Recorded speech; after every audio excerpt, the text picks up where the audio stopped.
Hello everybody, good afternoon and welcome to the United Stand. It's Manchester United against West Ham United and it's the watch along with me, Mark Goldbridge, on the United Stand in what is a must-win game for Manchester United. I don't think there's any doubts about that. We have to win this game. No doubts. No doubts at all. Team news. Look, unfortunately, we've had to make a change. I think that is unfortunate. If we get that up on the screen there. As you can see, that's the starting lineup for Manchester United. And there is a change. Harry Maguire comes into the team. Now, look, I'm going to start by saying that I want Ten Hag to do well. I want Manchester United to do well. And happy birthday, Rasmus. I've got a story to tell you about this, actually. It was out on Friday night, and my mate said, you got me into massive trouble the other night, a family do.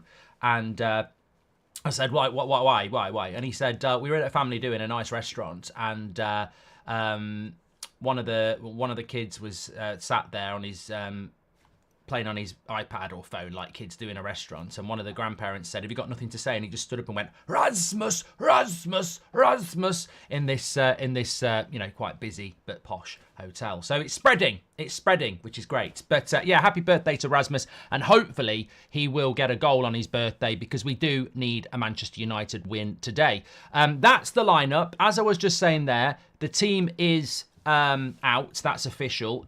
No big changes. I mean, there was rumours that we might see Scott McTominay come into the team, and as I said, nothing against Scott McTominay, but that would have bothered me. That would have bothered me a lot because we're Manchester United. We played really well for an hour with a team that did really well in a style that we haven't seen this season. And if you then go and play, you take Mainu out the team to put Scott McTominay in the team, we're Manchester United at home playing to West Ham strengths. And that would bother me because you'd be picking Scott McTominay simply because of his height. So I don't want to see that.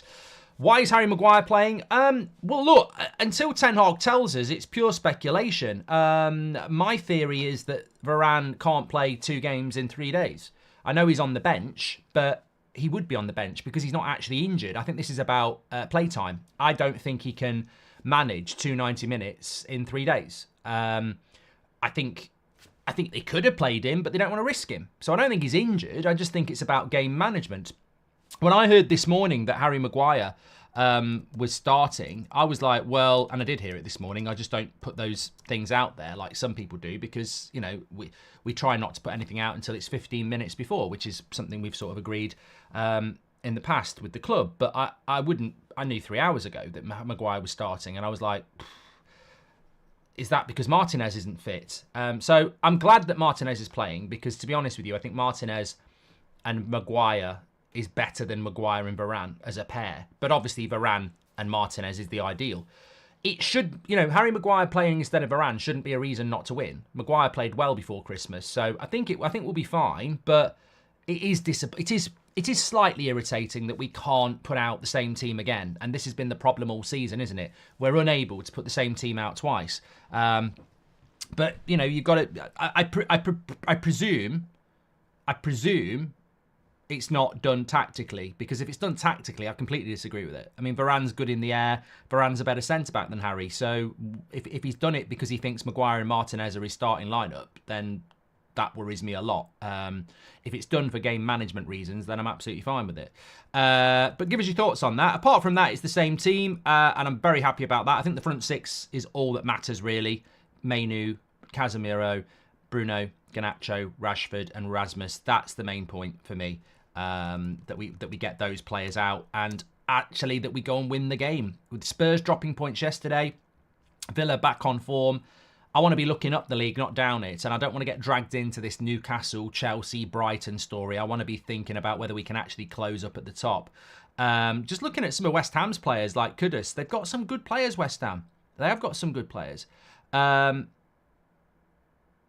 What's this?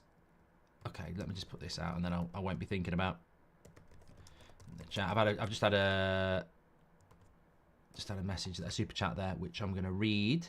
But yeah, I'm happy with the team. I think realistically, what I wanted was the same team to start again so that we can focus on the consistency. because I think the big concern coming into this game, if there are any concerns, is consistency. I thought we played well for an hour, we made subs, and things changed. Today, we've had to make a change at the back. If things go wrong at the back, people are going to say it's because we've had to make a change at the back. I really do think, and Ten Hag said it himself, that the intriguing thing is to be able to pick the same 11 again and again and again and again. And already he's had to change it. So that rotation happens, but I'm looking at the consistency of the front six here. Matt G says, appreciate your thoughts of starting McTominay, but maybe Mainu shouldn't start every game just yet, says Matt. But you know what? You could easily have rotated McTominay for Mainu, but the difference in the midfield would be night and day. Like, it'd be complete. McTominay doesn't play the same way as Mainu on the ball.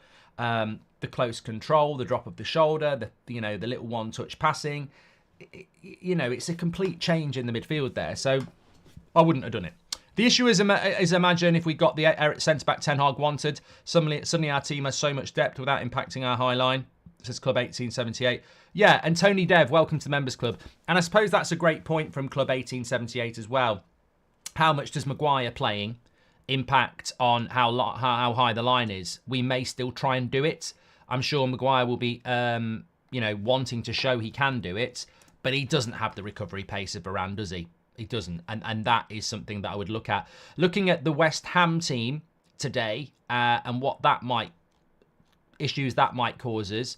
Areola, Johnson, Zuma, Agard, Kufel, Emerson, Soucek, Alvarez and Ward-Prowse. Well, they're going to be combative in the midfield. There is a midfield battle there with West Ham. With all due respect, I think Alvarez has been I do question why we didn't go for Alvarez. I mean, literally, Ten Hag likes to buy everything from Ajax, and the one player that I think he hasn't bought, that we could have bought, that, didn't move until a year after Ten Hag left, is Alvarez. I don't know why we didn't go for Alvarez instead of Amrabat. And, if you want a sharp clip to take that won't get taken out of context, there it is. Why did we go for Amrabat when Alvarez was there? From a team that Ajax knows about, he's been a revelation. And I'm not just talking about the stats test. Obviously, he made ball recoveries, etc. But on the eye test, he's absolutely perfect. And I don't know why we didn't go for him. So he's a threat today.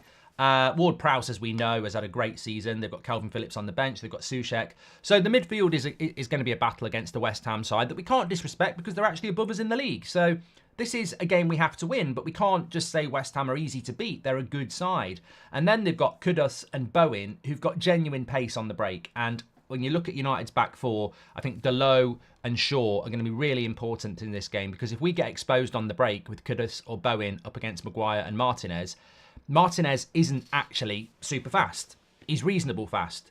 Varane is the quickest centre-back that we have, and he's not on the pitch. So I think Luke Shaw and Dalot are going to have to really help out if we get broken upon, because they've got genuine pace on the break that could hurt someone like Harry Maguire.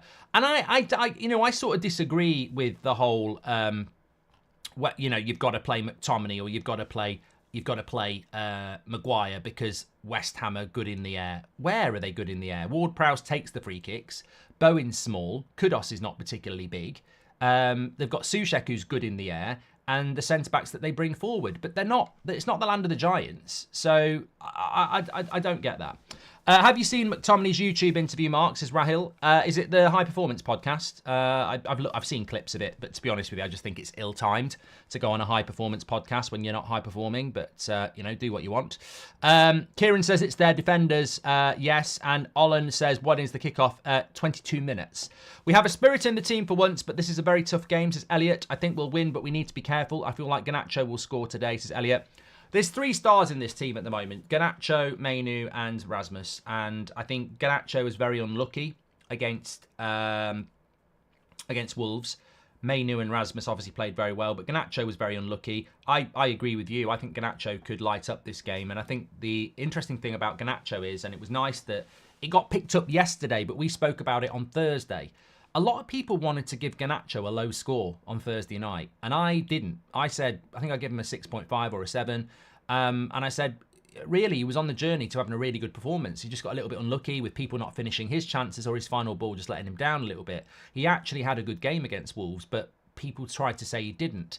And then we get this infographic coming out saying that he's been really creative off the right-hand side. And that doesn't surprise me. I think on the left-hand side, he's a little bit more selfish. But on the right-hand side, he's actually more creative. And I really like Garnacho, and I thought he played really well on Thursday. And I think there's a real chance that he can bring that into the game today.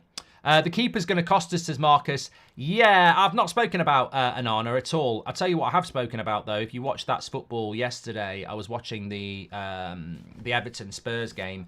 Oh, my God.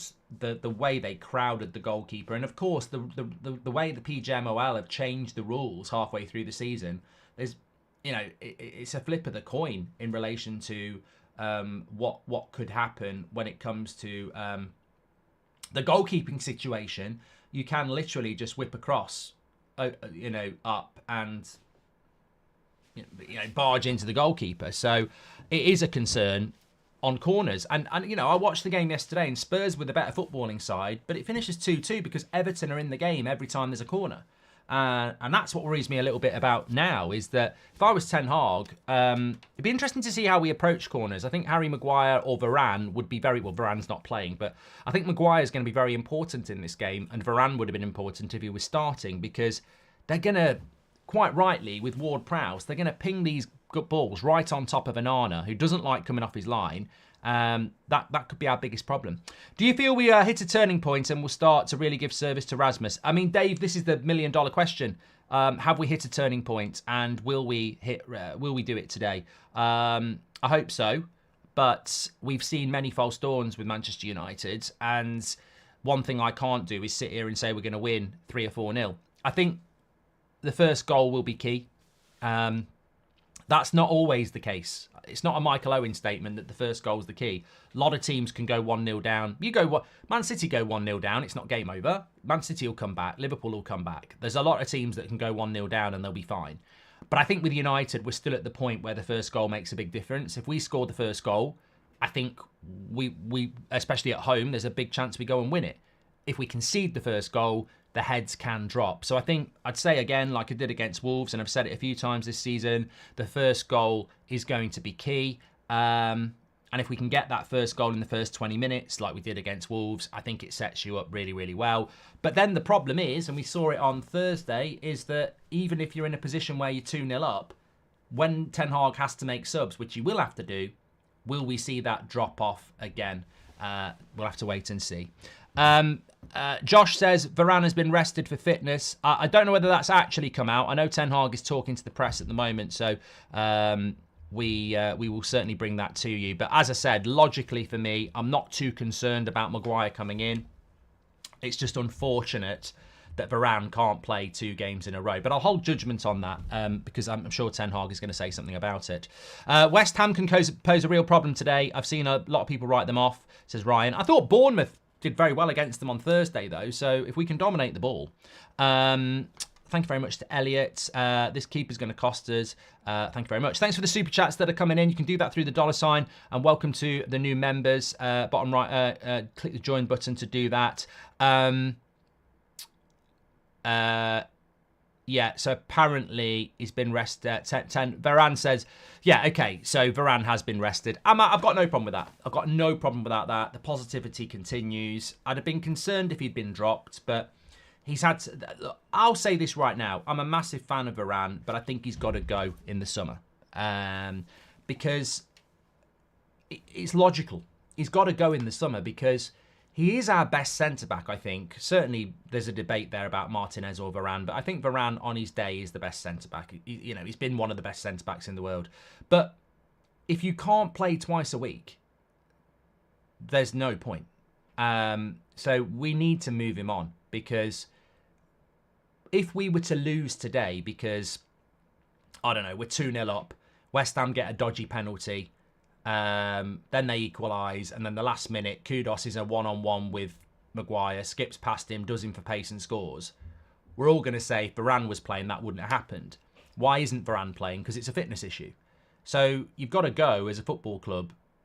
I don't care how good a football player is.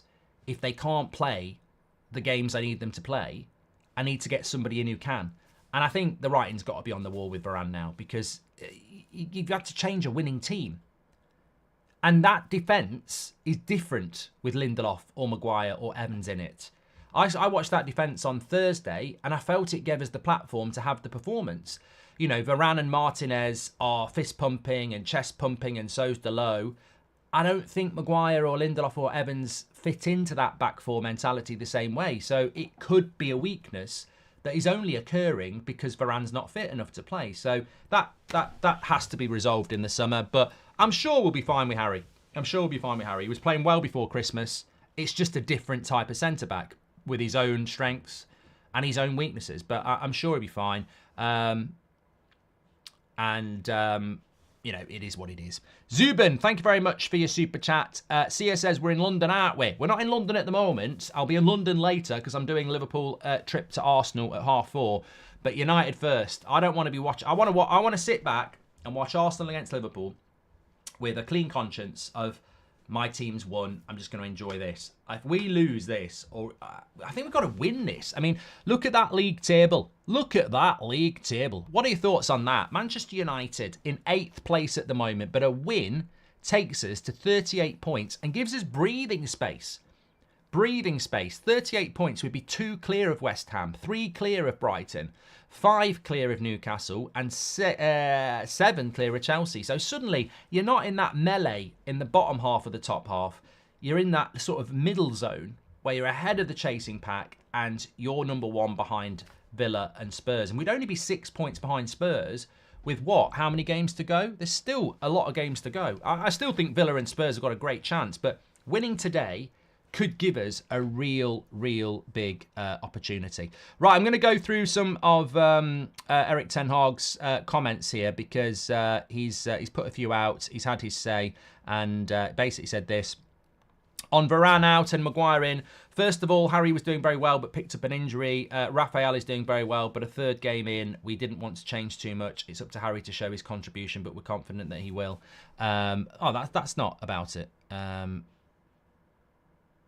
I don't know what's out there. Well, so he's not saying it's an injury. Harry was doing well, but picked up an injury. Raphael's doing very well, but a 3rd game in. What does that mean, a 3rd game in?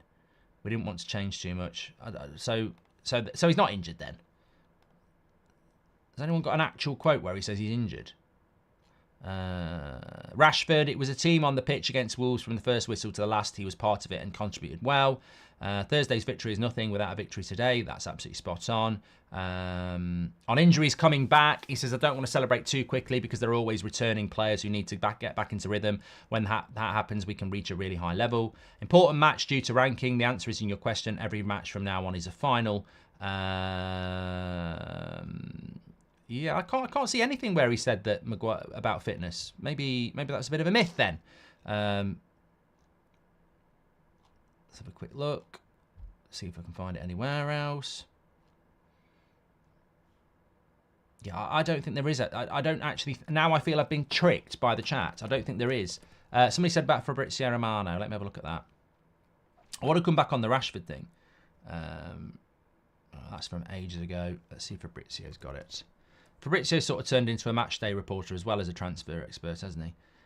Nearly 20 million followers on Twitter. Wow. No,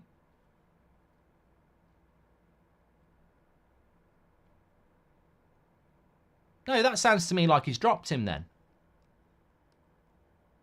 That sounds to me like he's dropped Maguire. Oh, right. It's lost in translation. So basically he's saying Raphael's doing well, but it's a 3rd game in a week. So, yeah, a bit of rotation there, maybe. I don't know. I think the logical thing is that 3rd game in 7 days, Varane's rested, says Michael Slater. 3rd game in a week, Mark for rest only. Yeah, I think the quote's not been taken as well by all the aggregators. It's hard to... This is what I mean. Don't get mad about a text message or a WhatsApp. I always say to Mrs. Goldbridge, that's not what I meant. I can see why you've read it like that, but if you put a comma in there, it's completely different. I'm hoping Rasmus has another game. He's so special, says Jace. Hi, Mark. I seen the post about you coming out of retirement and playing at Ilkeston Town. When is this? As I live there and want to come to watch, says Armours. June the 8th. I'll be playing, hopefully I'm going to be playing quite a few games in the summer. And hopefully it's going to lead up to a call-up for the Sidemen, if they're watching. But... yeah, I've got a few games coming up in the summer. Goldbridge is on his way back out of retirement, probably for 1 season. But yeah, we'll see. Go United win, says Tammy. It's mad. We could realistically sell 4 centre-backs this summer. Won't happen, though, because we won't be able to do the required rebuild at centre-back like Liverpool did with their midfielders, Rory. Well, look, yeah, Maguire, Varane should both go because we'll get money for them and replace them with 2 centre-backs. Get Branthwaite and Todibo. That's what I would do. Go and get 2 centre-backs. But, you know, will United ever be that revolutionary, like you say, like Liverpool did? Can we sell Onana in the summer and get Kobel from Dortmund? Also, you're a legend. Lots of love from Uganda, says Caribou. Well, big shout out to Uganda if you're watching from there and anywhere else you're watching from. Thank you very much for that. I wanted to go back to Marcus Rashford, and big shout out to our latest member. I didn't see who it was. I think it was Tony Dev. Thank you, Tony. Thank you very much. Get your badge in the chat. Robbo's a member. He says you can't pay anyone 300k a week who can't string games together, which is unfortunate because he's brilliant for us. I completely agree. You can make it into the series documentary Road to the Sidemen games, says Rolando. And Lindelof should take Solskjaer's spot in AC Milan, says Carl B. Okay. I think Tomori is good. Tomori is a good replacement for Rance as well. I do like Tomori. But, you know, talking about Rashford, I was thinking about this yesterday, and I thought I'll bring it into the watch along. Any news on Malacia, says Mike Thomas. Still injured, mate. Still injured. But I was thinking about the Rashford situation, and I think there's been so much said about it. But I think what actually should be acknowledged is that Ten Hag has got Rashford exactly where he wants him now. If there was player power, if there was an issue with Rashford, Ten Hag has basically got him like that. Not literally. Okay, have you seen that video? No, anyway, we're not talking about that. But look, he's got him. He's got him where he wants him because Rashford has basically, I mean, I know he hasn't apologised and he should have done. I think that was a big mistake from the team around him to not put a post out apologising to United fans. I think we can all agree that was a mistake, but it's not been done. We move on. He scored on Thursday.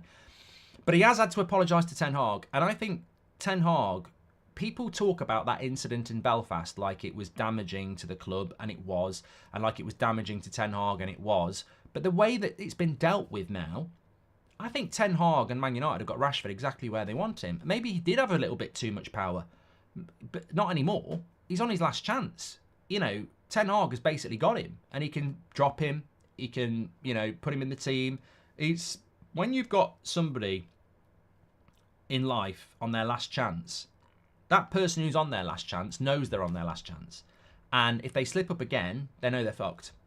So they're always focused. And I think it could be, it's going to be very interesting to watch, but I wouldn't be surprised if we saw a Marcus Rashford now that was, you know, hitting form. Because if he can't be motivated by this last opportunity, really, then he never will be. So, look, I think the way, as I said, I got a lot of stick for saying I thought the way that Ten Hag handled it was right, even before Wolves. If that form continues today, then, you know, it's looking like it is. Hi, Mark. Hope you're doing well. Please say happy birthday, Angel. Love you and your show, as always, says Zubin. Let's go for a win. Happy birthday, mate. Hope you're doing well. It's already 1 a.m. in Australia, and I'm up for the game. Hope the team doesn't disappoint, says Ayush.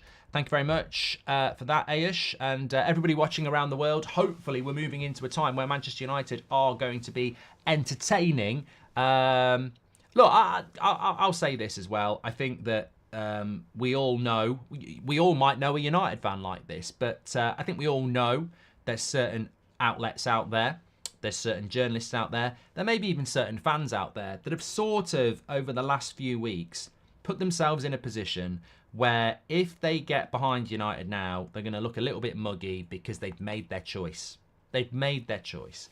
And when people make a choice, they don't like to go back on it. And I don't think we're at that point yet where they can turn back. What I'm talking about is the Ten Hag out movement. There are still journalists out there, there are still outlets out there that do not want Ten Hag to stay in a job. And these results, well, the result against Wolves will slightly concern them that they might be wrong and that actually Ten Hag might end up being the man for Manchester United. And that's why today is so important, because if we go and win well again, then that's 2 on the bounce since Ineos have come in. If we do it well, playing good football again with young players like Garnacho, Rasmus and Mainu, then again it becomes problematic. And I really want it to happen, because I think sacking a manager and replacing a manager is just it's going to be so disruptive. I want it to work like this, but my eyes are wide open to the fact that there are still people out there that you can almost see them when a goal goes in, it's almost like gritted teeth. And when we concede a goal, they're almost containing the smile because they want to be right. They want Ten Hag to go. And I think that's definitely in the media. That's why they talk about us all the time. So let's hope today is a deliverance of a performance that can take some heat off and build some momentum. Because if I was Ineos, I would look at it and I would say, for as much as you might think about changing it, how often do you have a Manchester United side that has got 3 players in it that are young and exciting? There's not many teams in the Premier League at the moment that have got a Mainu, a Garnacho and a Rasmus in it. And they're 3 players that, much the same as maybe Martial, Greenwood and Rashford a few years ago, albeit they were all a little bit older. Garnacho, Rasmus and Mainu, and there could be others coming through. I mean, they're 3 players that you can really build a team around as well. You know, one's a winger, one's a forward, one's a midfielder. Is it fair to call international fans day trippers? Well, I don't do it. I don't think it's fair, no. Mark, just got here. What's the lineup? There it is. Just one change from Wolves. It's Varane out, rested for Maguire. Thank you very much, Sebastian. I hope you're doing well. And that's the West Ham lineup for you. Great to see Sir Bobby Charlton's wife there. In the crowd. Obviously, Munich anniversary on Tuesday. The first one without Sir Bobby as well. Always a poignant time for Manchester United fans. And yeah, it comes around, doesn't it? And it just takes you back every year. Every year. It takes you back to the same things. I look at the same stories, I watch the same films. You know, it's always part of what we are. And Sir Alex and Mrs. Charlton there having a chat. Is it Dame Charlton? I don't know actually, but yeah, a poignant one this year, even more so because Sir Bobby is no longer with us, and they'll never be forgotten. The founders of this football club, the Busby Babes.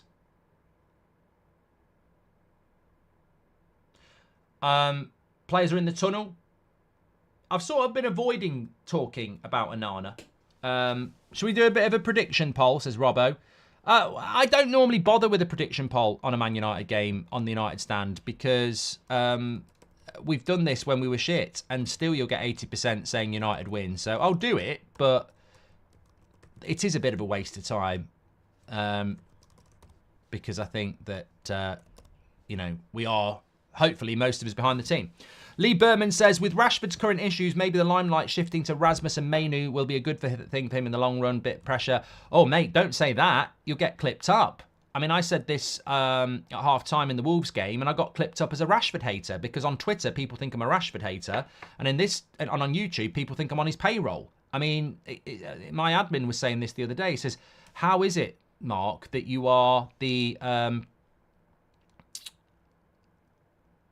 you are the leader of the hate brigade against Rashford, but also on his payroll. And I'm like, yeah, welcome to the world of social media. Different platforms have different mentalities. But no, I said it at Lee. Lee makes a good point. I said it at half-time against Wolves that I don't see Rashford as the star of the team anymore. And I think he needs to evolve into a more senior pro and be part of the nurturing process for Mainu and Garnacho and Rasmus, who will look up to him. I think the days of Rashford being the star of the team, it would be helpful for him if we moved away from that and we focused on Garnacho, Mainu and Rasmus because there's 3 of them and they can share that load. Whereas Rashford's had to bear that weight for years. And then you get clipped up as a Rashford hater saying Garnacho's better than Rashford. Well, it's not what I said. It's not what I said at all. But people take these little clips because they want to be relevant. And the point I was making is that in the light of the fact that Rashford's clearly going through something and deliberately went out on the piss in Belfast and got caught, he's obviously in a bad place. Why could he be in a bad place? Possibly because of the exposure and the pressure. So maybe Rashford at 26, 27 this year evolves into a more senior pro and passes the limelight to the youngsters who will take that pressure away from him. I think that would be better for everybody. But people turn it into, you think Garnacho's better than Rashford. Well, I actually do think Garnacho's ceiling is better than Rashford, but of course, he's not better than Rashford at the moment. Anyway, people just want to hate. And as I said, I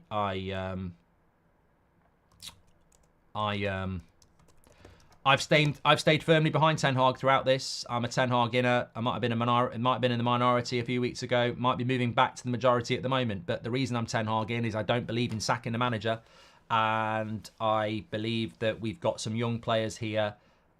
We've got some senior players back, and the next 4 months are going to be the time to judge the manager, not the last 4 months, in my opinion. Nearly 4 years with this great community, says Connor. And thank you very much for being a member for 47 months, Connor. What a legend. Tonight, we've got a really big thing to be announced tomorrow. But it's only happening if Manchester United win. And if Man United win, I'm going to drop a spoiler on the members community tab tonight. So keep an eye out of that. If you're a member, you'll get a little bit of a hint as to what we're announcing tomorrow on the members section. But United have got to win. We're not announcing it tomorrow if we lose. No. What subs do you want to see and not want to see? How would you direct Mainu with Casemiro and Bruno beside him, says Patrick? Well, can we start the game, Patrick, first? I don't want to see any subs yet. I think the problem on Thursday was the subs that we made. Patrick, thank you very much. What's Eric Ten Hag's problem with Varane, says Mohammed? I think he's rested him 3 games in a week. I don't think Varane can do it anymore. Yeah, international fans are not day trippers, says Stavros. We suffer just as much as other fans. Thank you for making it better. Love from Australia, says Stavros. I know it's really offensive, isn't it? Calling international fans that. Wayne says, I've just finished watching my annual viewing of the United's 2011 film. Always makes me proud to be a Red Devil. Says Wayne. Let's go United, says Dan. 3-0 tonight. And thank you very much for that. We're about to start here. It is Rasmus's birthday. And we're about to start here, so let's get off to a good start. Bruno starts it off, and thanks Mark, these shows are like watching the games with your mates. That's the whole point. Reb, thank you very much. Alfie Alexander, welcome to the members club, you absolute ledge. Thank you very much for tuning in, and get your badge in the chat. Absolute legend there. Thank you very much. Appreciate that. Let's see if United can start off quickly here. Here's Garnacho, nice ball out to Martinez. It'd be great to see Erasmus goal today, but you got to feed him. You got to feed him, haven't you? You can't score if he doesn't get opportunities. It was only a week ago against Newport when he had no chances until the end, which he created himself. Kudus and Bowen are the ones for me to watch. Great video as always. Come on United, says Phil. Thank you very much for being a member, Phil. Yeah, it's on the break that the problem could happen.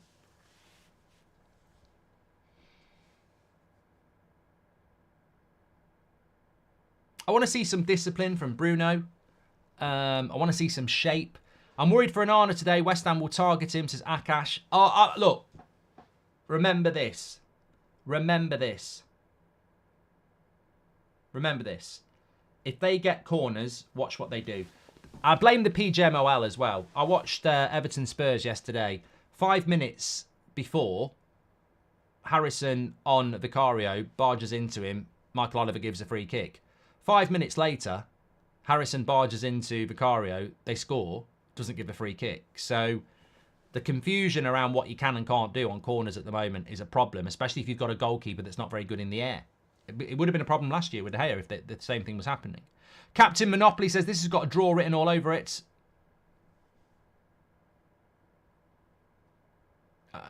Akash, thank you very much. Maguire splits out wide. And not a great pass, but I think Kobe will get there. Nicely into Delo. We can definitely sense an urgency to United here. Trying to get the tempo up.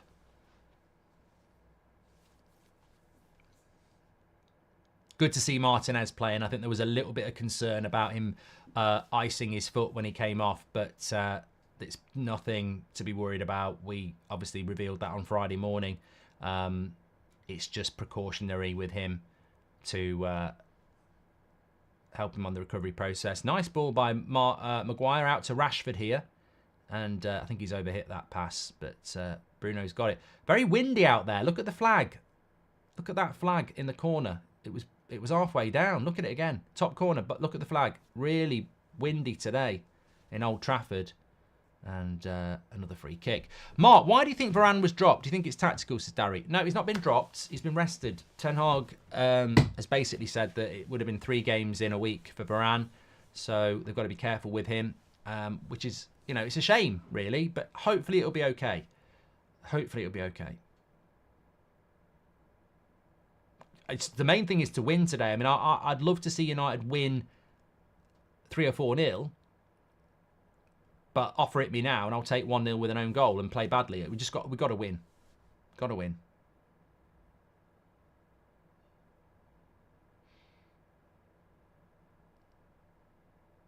Here are West Ham. Good play. Got to try and limit corners. Cross comes in. And that's really fast there. Take your time, Delo. Take your time. And Barry says, I still haven't worked out where Mount can go anywhere near the first team, even as a sub. Well, I'm sure Ten Hag will have a plan, Barry. But again, I think the development of Mainu probably does make it difficult. Good play by Garnacho there.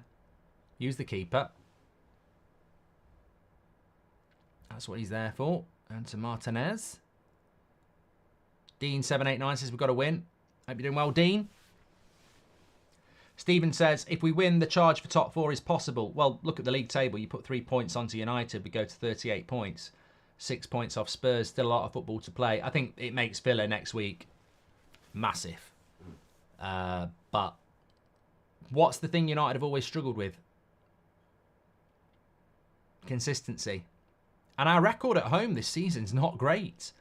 Actually, I think West Ham have got a better away record than we've got a better home record. Someone was saying that to me. They've certainly scored more goals away than we've scored at home. So our home record hasn't been very good this season.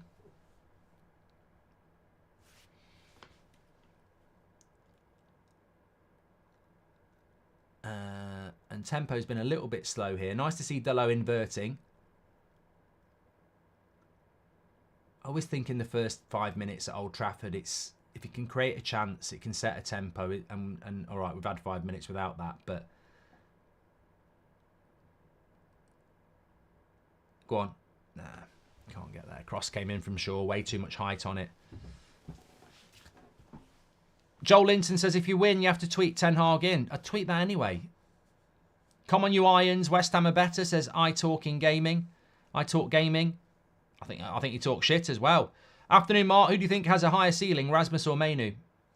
Alex, really hard. Really, really hard, because Rasmus's career will be defined by scoring goals. And that's a very distinct skill, whereas Mainu will be more like Bellingham, really. It's like what you can do as a midfielder. It's like comparing Zidane to R9, isn't it? It's you can have a preference, but they're very different types of players. When was the last time you missed a United game, Swackus? I think the last time I missed a watch-along was when we played Norwich away just before Christmas, maybe 2 or 3 years ago. But I watched it. I was just in a pub. I don't think I've actually... I can't remember the last game I actually missed watching, even pre-season. I mean, I went to my brother's wedding about 9 years ago, and I had to miss the second half because of the ceremony. But I can't remember. I can't remember missing a Man United game.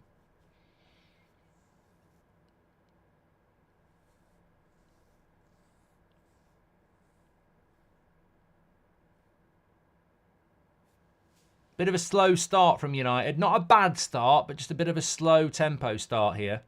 Mainu dropping in to take the ball. Nice to see. And this is what I like about the Mainu-Casemiro midfield partnership, is that they almost share the role. Mainu is more than happy to drop and take the ball like he is at the moment. They're almost playing as a pivot 2 today, whereas against Wolves, they did it similarly. But I think there would be occasions where maybe Casemiro would sit and Mainu would be more on the front foot. Such an important player for United, though. It's such a young age. Thanks everyone who's tuning in, by the way. Please do subscribe, bottom right-hand corner. On the road to 2 million. Get involved with the United Stand. We're live every night at 8 o'clock, every morning at 10 o'clock. Tomorrow, if United win, big announcement time.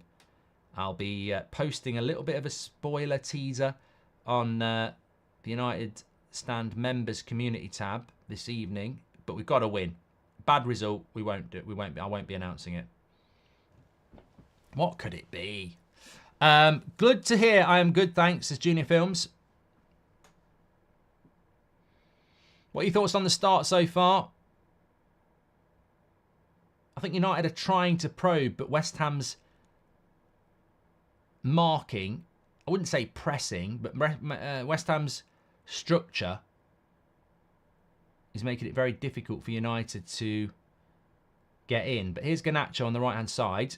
This is a chance. This is a chance. Where's he going? Oh, he should have come inside. He dealt with him well there. I think it was Emerson.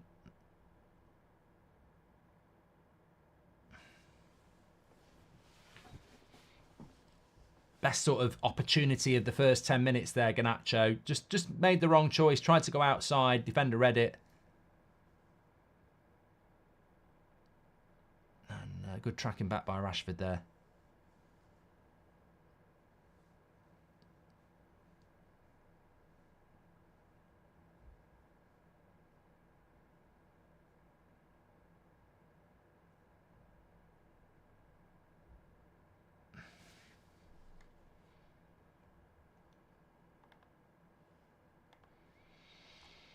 Are you coming out, Mark? Says Gaz. Nah, I don't think that's very big news, really. This is big news. This is something that's going to please everybody. I'm leaving you, you cow. Corner. Oh, here we go. Corner to West Ham. Now, watch this.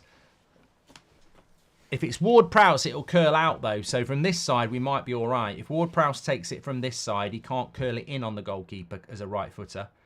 But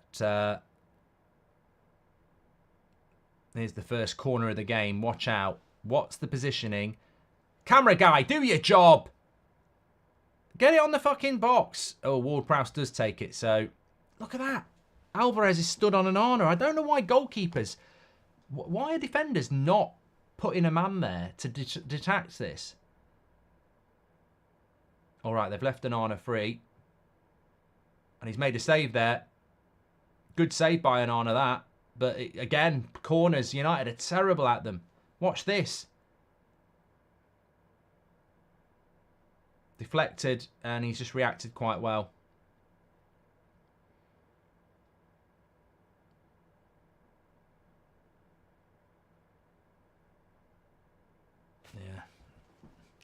Yeah. Kirill, thank you very much. Welcome to the Members Club. And I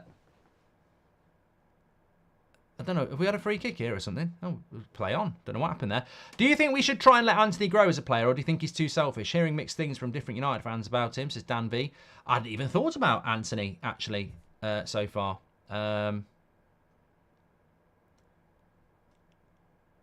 Well, I suppose the thing about Anthony is he's an £80 million player that's not good enough to get in the team. So, again, he's got a few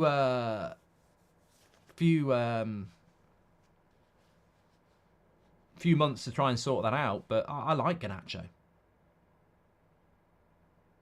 Great save, Mark. No, it's not a great save.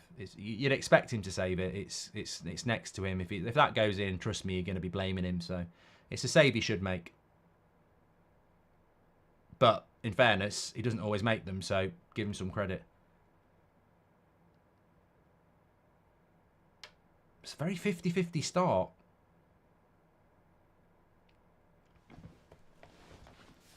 Isaac, I've blocked you. You know why? Go for a walk and think about what you've done. Being slow to get through the low blocks, says Liam. It is a bit cagey at the moment. It is a little bit cagey at the moment. Touchstone says it was a really difficult save. Trust me, if you were in goal and that had gone in, you'd have gone mad. It was not a difficult save to make. It was a good save, but it wasn't a world-class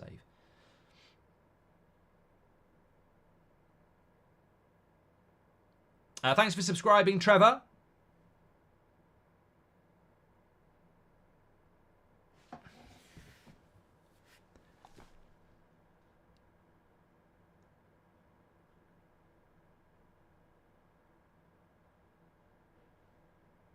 Oh, that should have gone to Rashford there. Okay, need to get this. You know what? I think what we could describe the problem here is it's another low block.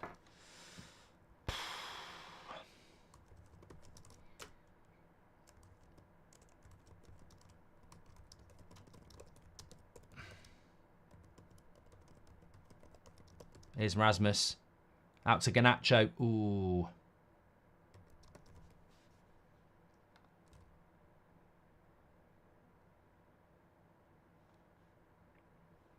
Yeah, it's been. I agree with FJ. It's been a little bit stop-start from the referee. Here we go. Bruno, where's the ball? Luke Shaw. It's going to be a challenge for United, you know, because we do struggle against the low block. Rashford wins a corner. I'm sure you've covered this, but why on earth is Maguire starting? Says Simran. Varane rested. Yeah, keeper's down here. Areola. Rashford saw the gap. I mean, he was running into a blind alley, really. But, ooh, I tell you what, that probably did hurt him. I've had to mute it as they've got Don Hutchinson on, says Thomas. I feel for you, mate. Ooh. Areola just catching the shoulder of Kurt Zuma. Cats around the world will be sympathising with Areola there, but he's up. I panicked that I heard my name. I thought I'd been blocked. My heart stopped racing then, says Isaac. Oh, go on then. I thought I was going in. Areola with the save. For a moment there, Bruno Fernandes, edge of the box. Finesse. Yeah, good save, Areola. Good shot. Again, I mean, people say good save. I'd expect a goalkeeper to make that save. I think that's the same as Anana's, to be fair. They look good saves, but you'd expect them to save it. Sometimes they go in. Owen, TikTok, thank you very much for joining and being a member, mate. Here's Garnacho. Delo, straight at the keeper. I'll tell you what, I've just realised I've got Areola in goal, FPL. So hopefully we'll keep him busy. What happened to Richarlison? 9 goals in his last 8, says Invalid. Well, you know. Predictions, Liverpool and Arsenal, says Ikit. I can't think about it at the moment. My day rests on United winning today. Maguire's passing has been brilliant, says Adden. Shut up, Adden. I can't be arsed with Player FC. Shut up and focus on the team. We've had 20 minutes. You know what'll happen? In the next 5 minutes, Kudus will be in a one-on-one. Maguire will be too low and he'll score, and it'll all be Adden's fault. Just shut up with your Player FC and focus on the performance of the team. Luke Shaw. Little dink. No one's in the box. Jinxers will be outed as Prats.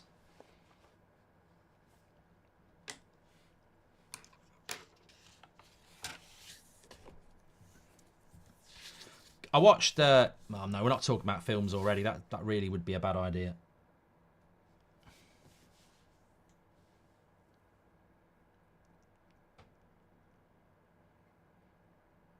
Harsh but fair, Rich. Harsh but fair. Very harsh. But fair. Bruno looks sharp, says Izam. Good cross across the face. Delo. Calm. Don't pick that up, Anana. Oh, God. Should have left that to Maguire. Sonny took Watkins out of his fantasy Premier League team this week. Unlucky, Sonny. I'll tell you what I would say. Quite an equal game so far. Looking at the league table, they are level with us. Maybe this is our level. This is what we're trying to show. Oh, come on. That's another corner. And this is from the Ward-Prowse. Whip it onto the goalkeeper side. I mean, statistically, look at that. West Ham have had same amount of shots as us. Soucek gets the shot off. I think Maguire blocks it. Yeah. Hits Maguire's foot, because I tell you what, that might have gone in. Right, this is a corner. And this is where Ward-Prowse can whip it right on the goalkeeper. And I wouldn't be surprised. Yeah, look at that. Rasmus is there to try and help him with Zuma. Look at that. He's pushing him. It's already pushing him.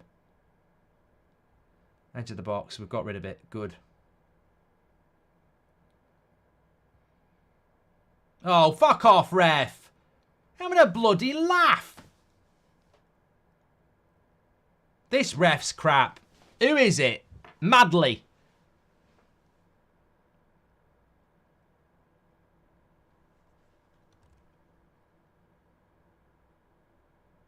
To be fair, he buys the free kick. He buys the free kick.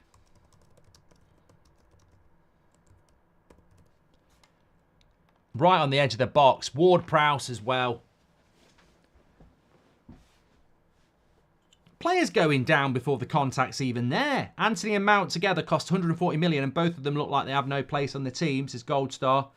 Nice to see Garnacho. First thought is to pass now, says Steve. I think on the right-hand side, that's what he looks to do. I mean, this is a dangerous free kick position, really. United were looking to break there. And, yeah. Chelsea have scored. Palmer. Garnacho's having a lying down on the wall. The only thing I would say about this is it's very difficult, even for the best free kick takers, to get the ball up and down this quick. He's right on the edge of the box. But this is very dangerous as 89, one of our members. Thank you, mate.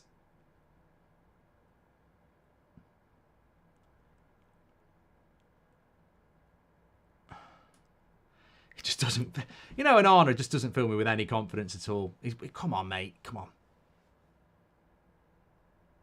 He's got that look of a face that's been beaten before he's been beaten. There we go. Ward-Prowse. Wall did its job. Wall did its job. Good stuff. Blocks the wall. Well done. Garnacho.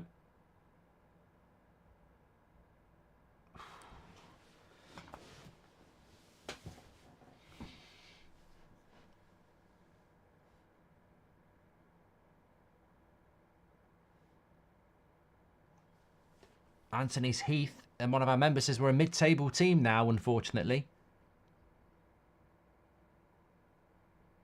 We've not played well. We've not played well in this first 20 minutes. I would admit we're, but I think you know. Also, you've got to remember that West Ham are not a bad side. What did I say? First goal. First goal is going to be absolutely massive. Always is with United. Lovely play by Mainu. Lovely play. Oh, Garnacho, come on. Lovely play by Mainu there. Assurance, movement, and then a really good pass.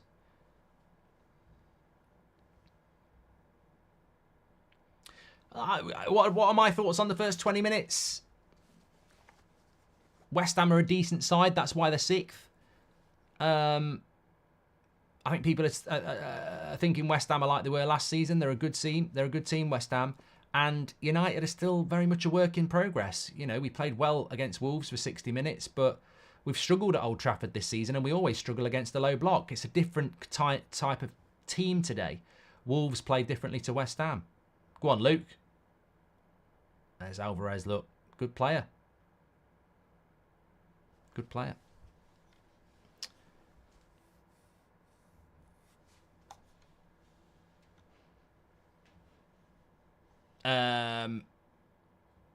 Wolves have equalised straight away. Kuna, 22 minutes. 19, Palmer. 22, Kuma. We are only 200 subscribers away from 817,000. So please do subscribe. Bottom right-hand corner. Get involved with the United stands. You're all welcome. It's free to do. Subscribe, bottom right-hand corner. Get your notifications on. If United win today, which at the moment looks a little bit... you'll definitely want your notifications on tomorrow. O says, pass it to Hoyland. 67% of you went with the United win. 19% went with West Ham.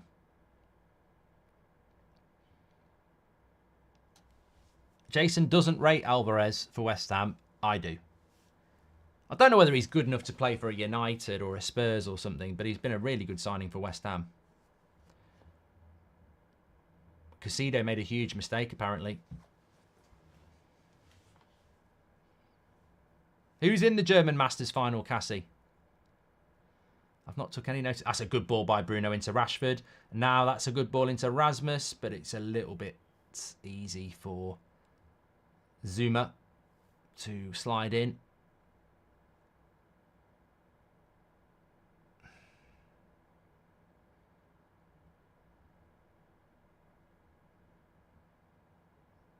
Good in by Casemiro. Rasmus.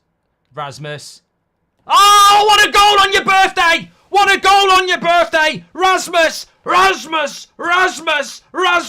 What a bloody goal! Individual or what? Takes his man on. on the right foot, bangs it into the bottom corner. Happy birthday, Rasmus. Points at the camera. He knows. He knows. That's absolutely fantastic. Danny Dyer, Phil and Grant, Chris Akabusi, and Russell Brand, shut up and sit down. Your boys just took one hell of a beating. Go and blow on your bubbles. What a hit on his right foot. That's on his right foot. Left or right, it don't matter. Great interception by Casemiro. Does this show? Oh, I tell you what, that's a cracker. That is an absolute cracker. What a goal. What a goal. What a goal. What a player. And what a goal. Oh, so good. What a goal. That is magnificent.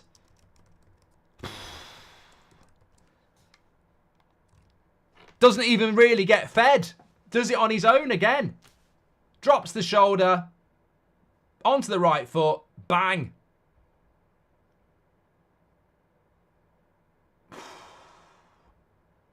I just love goals like that. I love goals like that. That's like R9. That's like, this is what I like about Rasmus. You know, you look at someone like Erling Haaland, best striker in the world. You look at someone like Lewandowski, great striker. But with Rasmus, I think you've got a player that, I'm not saying he's R9. That's ridiculous. But he is somebody that's got dribble ability. You know, I think he likes service, but I think he's also a player that wants the ball played in front of him, that he can run onto it and take somebody on. Oh, that's a stupid free kick given here. But look, but that's what I mean. That goal's out. He makes it himself. You know, Casemiro wins the ball, but there's not a lot there. And he sort of moves it off his left onto his right. It's such a good goal, but it's out of nothing. And when you've got a striker like that, it's going to be brilliant for the likes of Rashford and Garnacho, because they're going to drop off the striker now. They're going to, when you've got a striker that can take you on as well, you don't really know what to do. No, another corner here. Mark, it was all about dropping that shoulder with a quick decision. That's what I mean, Paul. Not many strikers in the world are about that. Son of United, thank you very much for your joining the members club. So good, we've named him 3 times, says Bob the Cat. Watch out for Zuma. United fans going for West Ham win. Fish support, says James. There's a West Ham player down in the box here. Get up, Zuma. Zuma's down. Cats are celebrating all around the world. Shot from distance. Ooh, an honour had to get behind that.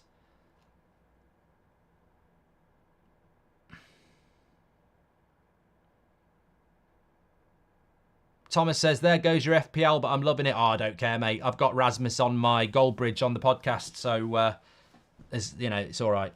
It's all right.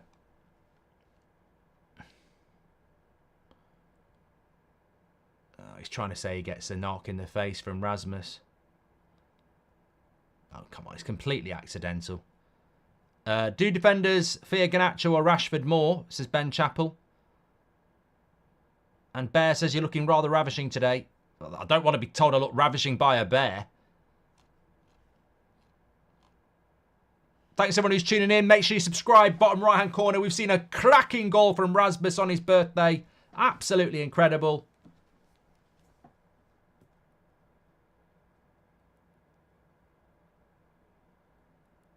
Here's Rashford.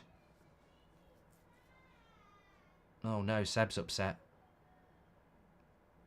He mustn't know.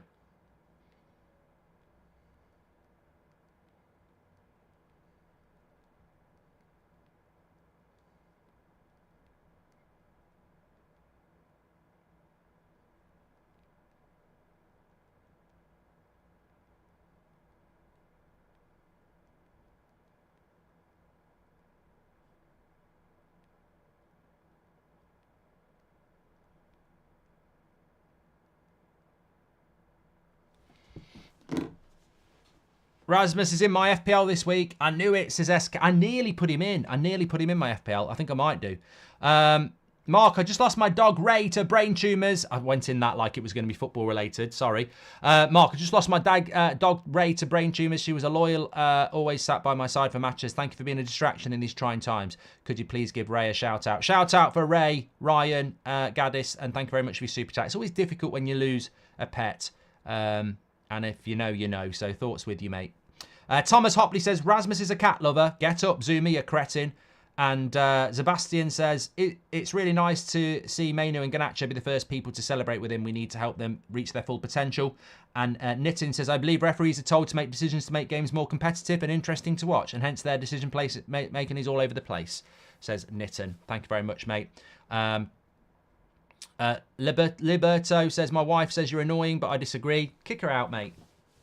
Not, don't literally do that, but I mean, like, send her out for a walk to see her mum or something like that. Just don't like it.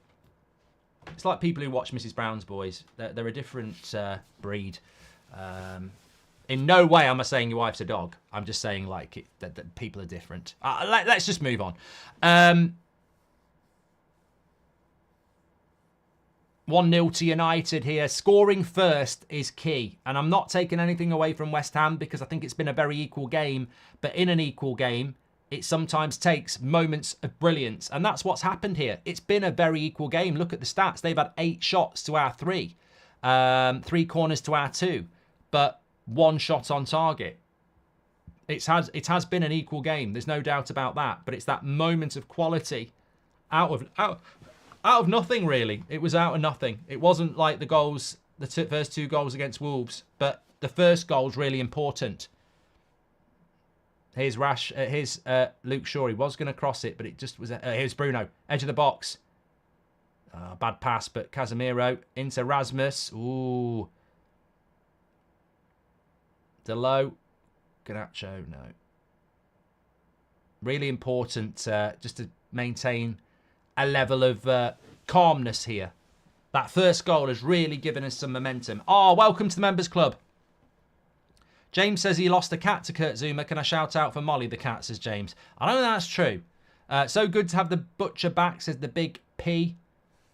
What a goal. I just want to see, I want to watch that goal again and again. Here's Bowen, though. Good cross, back post. Oh, and Onana's got there. It's all right. Martinez was there anyway.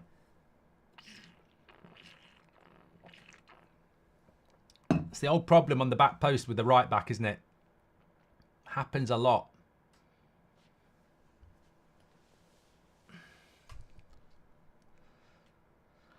Crypto says, Rasmus has found his feet. Top 4 settings. Let's go. Still a long time to go here, mate. But I don't think it's going to finish 1-0. But Cow says Casemiro's passing's been on point today. Well, Casemiro, I mean, I wouldn't call it an assist, but Casemiro's aggression, he goes in against the 2 West Ham players, doesn't he? That aggression to go and win the ball makes it go to Rasmus. Derek Kelly, welcome to Members Club, and told you, says Rasmus has arrived. I knew it was going to happen. I can't be arsed with the people who were turning on Rasmus, most of which were rival fans. But there were some in our fan base as well. He's pumped up Rasmus. He keeps having a go at the referee. Be careful, you'll get booked for dissent. But, yeah, media as well. Oh, he hasn't scored in the Premier League. He's still joint top scorer in the Champions League. That's the media for you. Oh, he hasn't scored in the Premier League. Have you got to ask questions about him? I was driving to the fill-in with Ben Foster a couple of weeks ago, and they were talking about it on Talk Sport like he was a flop. And I'm like, do you watch Man United games?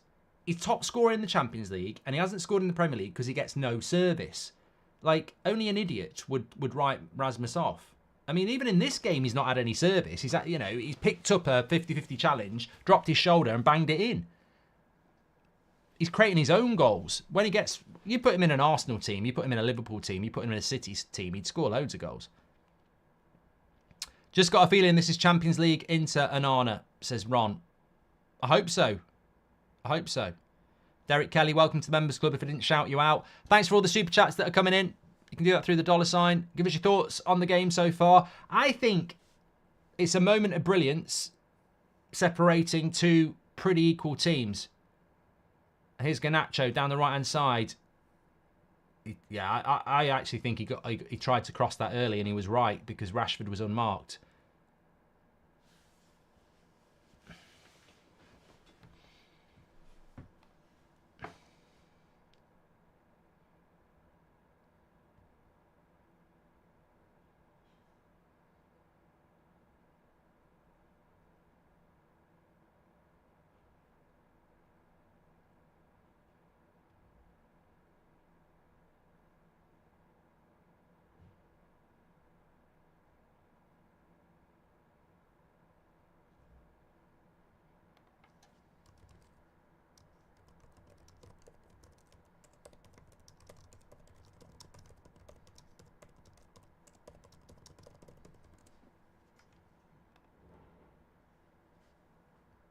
Just slowing the play down a bit, United.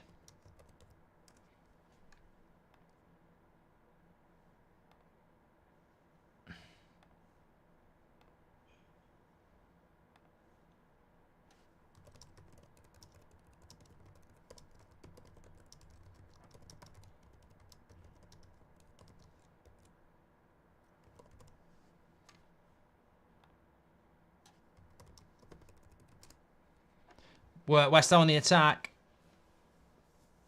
Oh, Martinez just flies in.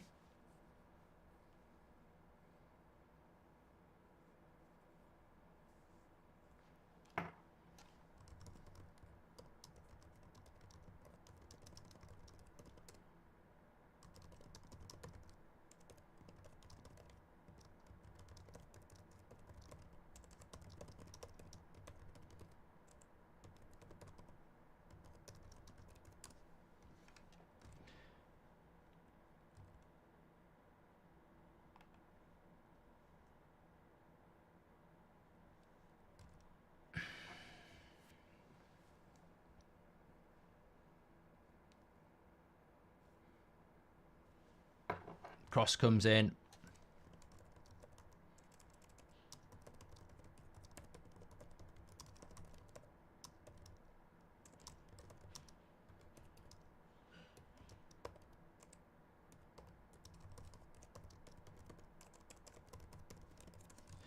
Right, back in the room. Sorry, I was just having to sort a couple of things out there. Mark, if we win this game and Villa, can we get top 4? DA Sports, we're not even halfway through against this game, and I'm not disrespecting West Ham. I think they've done quite well.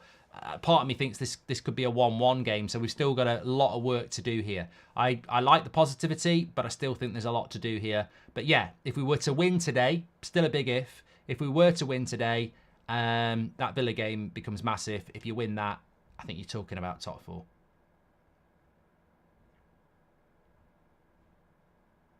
Stephen says Garnacho's not doing that good today. Arhan, welcome to the Members Club. Very Liquid FC, says Connor. We Way Out Here says top scorer but out of Europe. Funny, United stink. Who do you support, mate? Love to know. Have you seen the Tom Garrett video? Says mate, don't. I don't. Maybe ask me on That's Football, but not here. I can't unsee it. And the fact that everyone's joking about it and making out, you know, what's the action like, and I'm like, I just can't get my head around that. I just, yeah, you know what? Yeah, I can't. I just, on no level do I, maybe I'm too old for that sort of stuff now, but on no level can I, 1, get it out of my head, or 2, understand it. Anyway, foul on Rashford here. I'd love the second goal.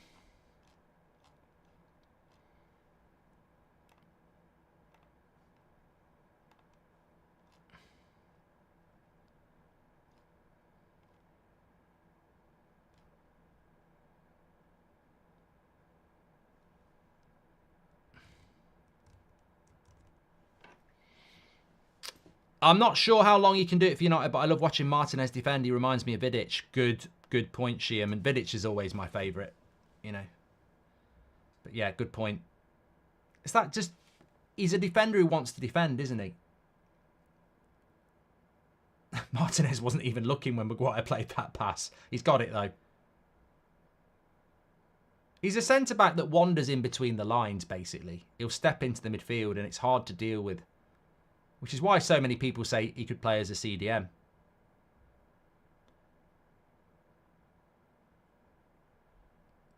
Yeah, Carl Kerwin, the member, is basically anyone asking what he did. Don't go looking for it. Just look at Carl Kerwin's chat in there, and that's basically what happened. Don't go looking for the video. You'll be, yeah, unless you like that sort of thing. Rashford, that's a foul. Come on, ref. You gave one to them on the edge of the box. Good tackle, Maguire. That was a foul on Rashford, surely. This ref's crap. Has he got a West Ham shirt on? Absolute rubbish. Good tackle by Maguire, though, to stop the attack.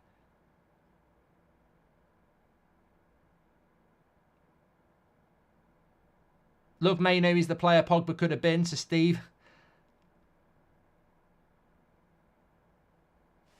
7 minutes to go to half-time. I just want to watch the Rasmus goal again.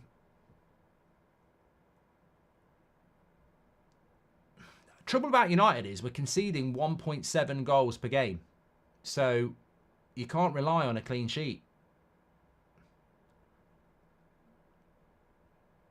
Get up, Rasmus. Caught one in the face there.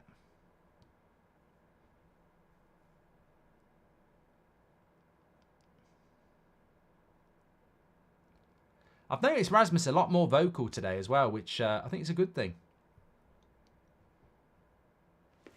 R's been a member for 15 months. Thank you very much.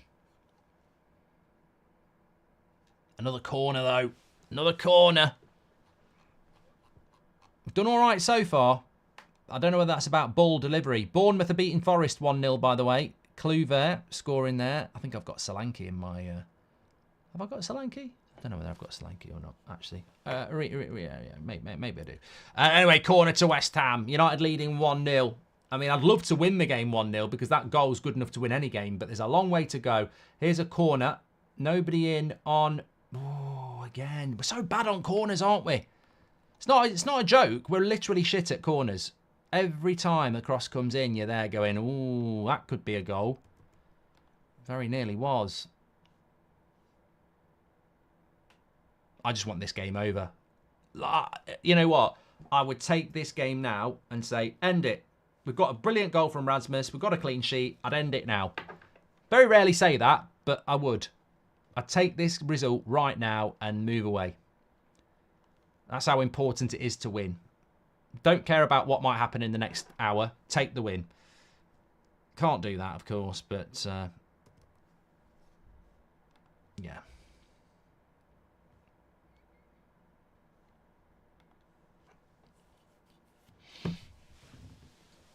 What order do you rank these Man United goalkeepers? Onana, Roy Carroll, and Tim Harwood, says Danny. Well, I think on ability, Onana's better than Carroll and Howard. Easy. In their times at United, I think the problem that Onana's got is that he's not actually shining any better than Tim Howard and Ray Carroll. But he's a better keeper, and hopefully in time he will come through. If I was ranking them on what they did for United, Tim Howard would be number one, and then flip a coin between Onana and Ray Carroll. But Sir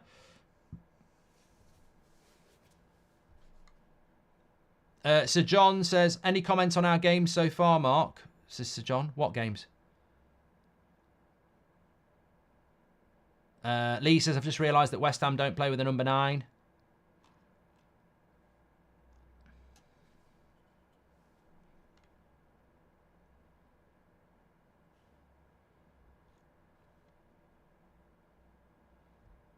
Super Bowl's next week, whoever said Super Bowl.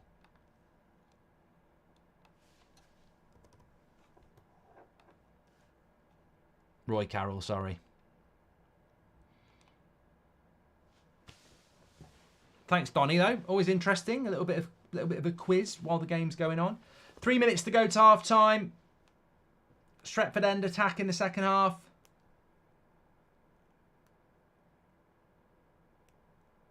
The good thing about being 1-0 up as well is, and it's always worth commenting on this, is that the good thing about being 1-0 up is that West Ham are playing with a low block, or they were. They can't play with that low block now. So this is really important when you play any team that's going to counter and play a low block, is if you score against them, they can't do it, which then allows you the possibility to break on them.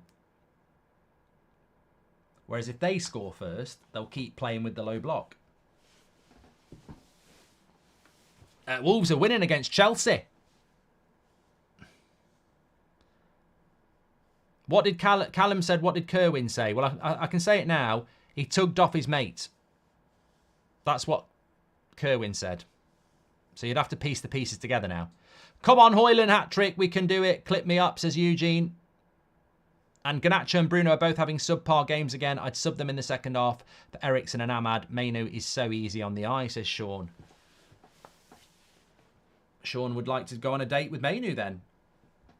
Alt Nuri has scored for Wolves. You know what? I'm just going to stay calm. But I've been saying this on the podcast, Goldbridge Saves Football, give it a listen. I've been saying it for weeks. Why is it the press go after Ten Hag all the time, yet Poch never gets anything? And yet he's meant to be the Messiah. You know, he's meant to be the greatest thing since sliced bread. He's got a team that's cost it's more than $1 billion. They've spent $1 billion in the last year. You know, he was there when they bought Casido and Palmer, and they're shit. But he's got an immunity. Oh, he's had an injury crisis. What, just like us? I saw somebody saying yesterday about Newcastle, oh, Gordon's injured again. This must be a record. We're so unlucky. And I thought, no, you're not. We've had loads of injuries as well. It was a lovely ball to Rashford there. Garnacho didn't see it. It's still on. Oh, he couldn't get it.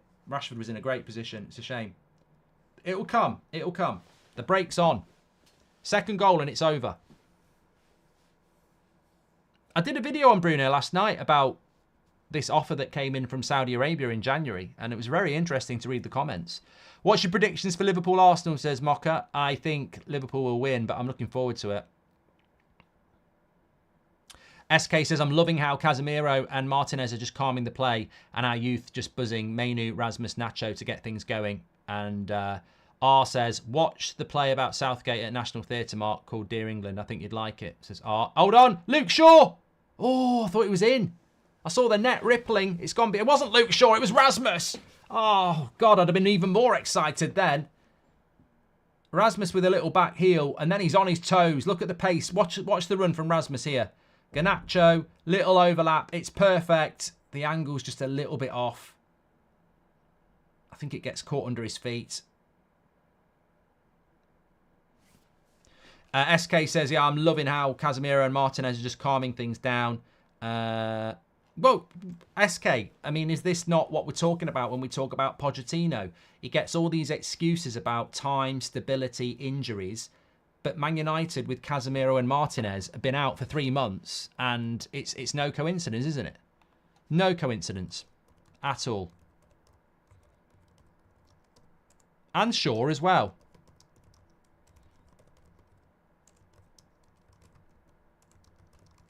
And I think that might be half time.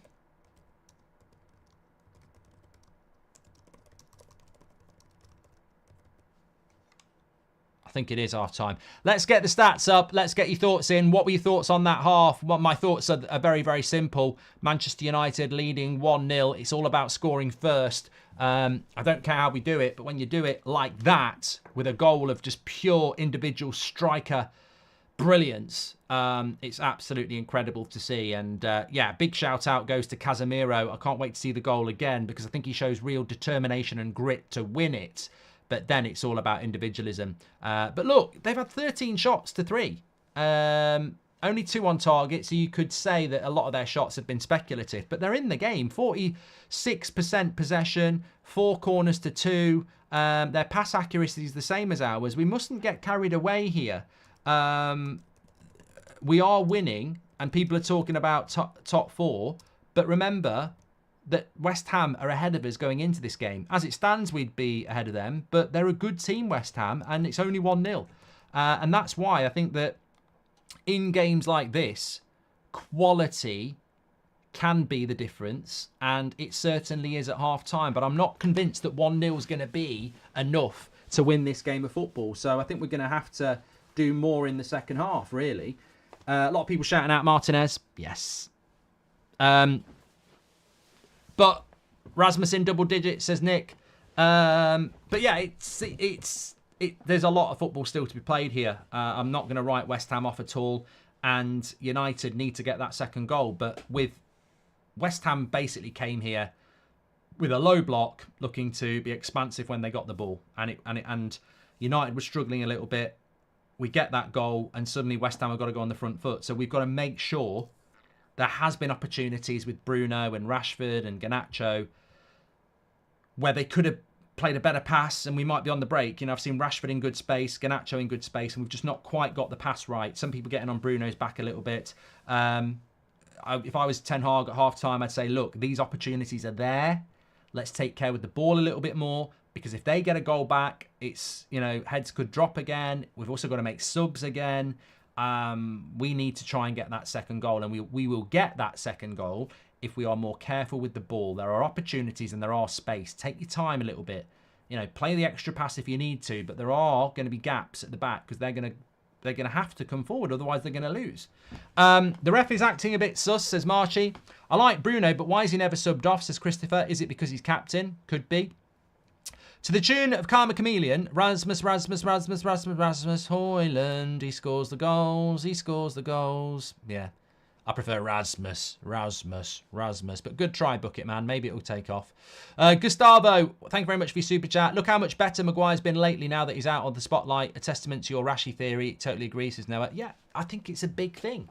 You know, the media were talking about Maguire a lot, and you focus on Maguire a lot. And actually, I presume, in my opinion, Maguire's had a good half, but we've not really noticed it.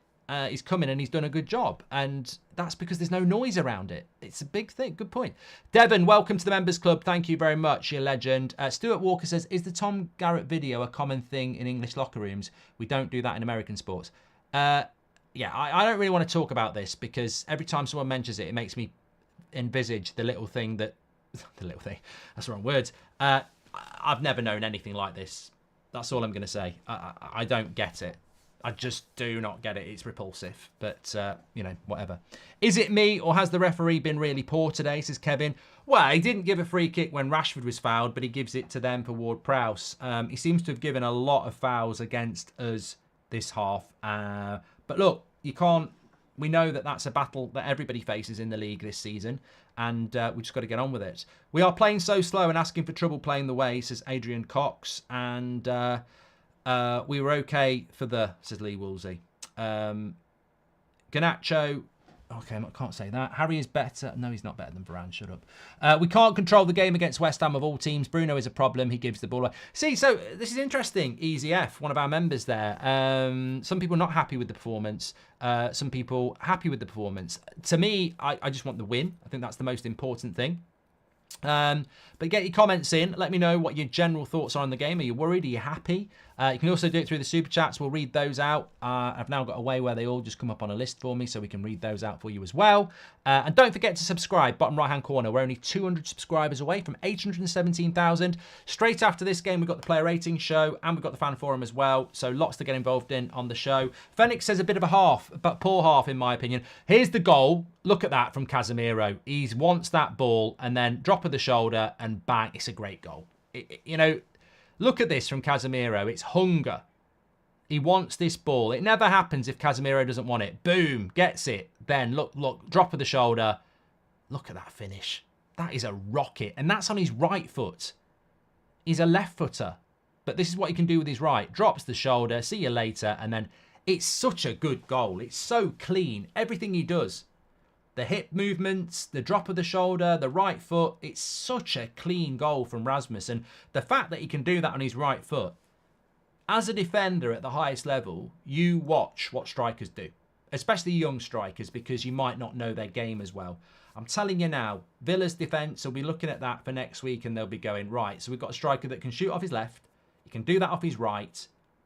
You know, he's physical, he's quick, and also he'll take you on. I mean, it's all these traits of Rasmus that are really interesting for a 21-year-old. He's 21 today. But yeah, it's promising. He's got a really good array of attributes. Worried about this match due to Onana conceding 50, says Ronaldo. First time in years not watching a United game. Sticking with you guys, though. Come on, Rasmus, says Mario Franco. Is this really Onana? Can't believe it, says Govind. Mate, I think you're overhyping it a little bit. We're only halfway there. We haven't kept a clean sheet in bloody ages. We're playing so slow and asking for trouble, says Adrian Cox. Mark is Rasmus promo, says Giovanni. But what do you mean I don't actually get some of our fans at the moment. Like, it's like you've made your mind up about being negative and Ten Hag going, and you can't enjoy who are you? Like, what are you? I see other content creators, I see other journalists, I see people on social media, and I can see it a bloody mile off that they want United to lose because they want another change. And I'm like, every time I wanted a manager to be sacked, and I was late on Ollie, and I was late on Jose, was because I knew it had to happen. We were at the bottom of the barrel. It was never going to change. It had to happen. We're nowhere near the bottom of the barrel with Ten Hag, and people are just, want to change. Oh, negative, negative, negative. You've got a 21-year-old just scoring a banger. You've got Mainu scoring a banger on Thursday. You've got Garnacho in the team as well. You've got Casemiro and Martinez back. And actually, I think that there's something actually in this season to be positive about. We've got a hell of a lot of work to do in the second half. I'm not dismissing the fact that West Ham could come back into this game, but if we were to win it, bit of momentum, bit of something to work with, bit of positivity. I think Casemiro and Martinez have been the game changers. It's not like Ten Hag said that wouldn't be the case. It's not like we said that wouldn't be the case, all of us. Luke Shaw as well. We've not had Luke Shaw, Martinez and Casemiro in the same team. I don't think we've had Casemiro, Martinez and Shaw in the same team for at least a month or two. But you get them three back in with the players you've already got, bit of stability, and you can see the difference. But look, we're struggling to create chances against a decent West Ham side. Of course, we are where we are in the league. There's no doubt about that. We're 6th or 7th at the moment. So there's still a lot about... there's still a lot of work to do, but I do detect a negativity with some who just would rather be proven right about Ten Hag getting sacked than actually enjoy being a Man United fan. And that's a dangerous road to go down when you start prioritising being right over the club that you support. And thankfully, I've not been Ten Hag out, so I don't understand it. But I want Man United to win. It's still only the start of February. If we were to drop points today and you wander down in the road with Chelsea and Newcastle, the season's over. We've got something to fight for. Look, Ten Hag's right. Every game's a cup final now. You win this game, and that's not done yet. Then you go to a massive game against Villa. You lose that, you're probably not getting top 4. So game to game, we've got something to do at the moment. United win or lose, people still not happy. Support the team and enjoy the games. Says Anakin. Rasmus reminds me of Ricky Schroeder. Says R. How about the Rasmus chant? The AC/DC Thunder. Thunder. La la la la la la la la la. Rasmus. Yeah, I do like the song. It just sounds a bit cheesy. I'd rather go Rasmus, Rasmus, Rasmus. How do you rate Bruno's performance, says Gustavo? Look, I don't think Bruno was at it on Thursday. And I don't think he's at it today. But we've never tried Eriksen in that role. So it's a big step. And he'd probably put McTominay there, wouldn't he? Who's your top 4 at the end of the season? Great atmosphere, says Gark Goldbridge. I'm at Old Trafford right now. What were your thoughts on Harry on the first half, says Mute Mike? Well, I think he's done well. Yeah. Can you wish Samir a happy birthday, says Anna? And the lack of depth in the squad is ridiculous, says Hamza. You start off with a top 4 level team and a couple of endgame subs, and you find the team at a completely lower level. I hope it doesn't cost us there. I think this is a great point by Hamza, by the way. We saw it on Thursday. In relation to the question about where I see Manchester United, and just talking about Maguire as well, I think the whole team's done reasonably well. I mean, look, I think some people have been a little bit wasteful, but I wouldn't be calling anybody out for having a bad game so far, really. With regards to top 4, that's as it stands. We're not on 38 points. That's if we win. So it's as it stands. If we draw, we would go down to 36 and West Ham would be on 37 and we'd be in 7th place. So if we can win this game, that's as it stands. And that's why it's so important we do win, because with 38 points, 6 points off Spurs and 8 points off Villa, you've got to then go and beat Villa. And then I would start to say maybe top 4. But we've still got to play Man City at the Etihad. We've still got Liverpool to come to Old Trafford. We've still got Arsenal to come to Old Trafford as well. And we've got to go Stamford Bridge. So, look, there's still... we've got to go to Brighton. There's a lot of difficult games for United. I think all we can do is build results and then hope to build form. At the moment, we can't build form because we've got no form behind us. Rasmus is in the air everywhere I look around, says SK. I agree with your negativity point. You're like that with Onana, says Premium. No, mate, I'm not like that about Onana. Again, we have certain sections of this fan base that are player FC and just love Onana because they hated De Gea. And they're desperate every time Onana makes a save to make out he's world class. He's not world class. He's been shit this season, and we're out of Europe because of it. And we're averaging 1.7 goals per game with him in goal. But as I said before the Wolves game, with Martinez back now, hopefully we'll start to see what Onana's all about because he's been shit this season. But Player FC can go and smoke it because you're wrong. The criticism of Onana is absolutely justified. Against Spurs, he cost us 2 goals. I think he cost us a goal against Wolves. He's got mistakes in him. But starting with today, if he gets a clean sheet, he'll get the plaudits. Man United fans aren't stupid, and they will criticise players when they deserve it, and they will praise them when they deserve it. And if Onana gets a clean sheet, he'll get the praise because we'll have won the game. It's as simple as that. Biggest issue is that we're struggling against the 5 in midfield. Rashford and Garnacho need to stay a bit deeper, and we pass through the lines, says Alan Kenny. I think our biggest chance in the second half, what a rocket that is by Rasmus. I think our best chance in the second half is that our best chance in the second half is to try and catch them on the break a little bit. Definitely. Sammy, I don't hate anyone, so I'd rather you just pissed off and went and did something else because we've built a community over nearly 10 years here. It is what it is. If you don't like it, do one. I don't hate on anybody. I don't believe in hate. So jog off with your childish little arguments and play with your Lego.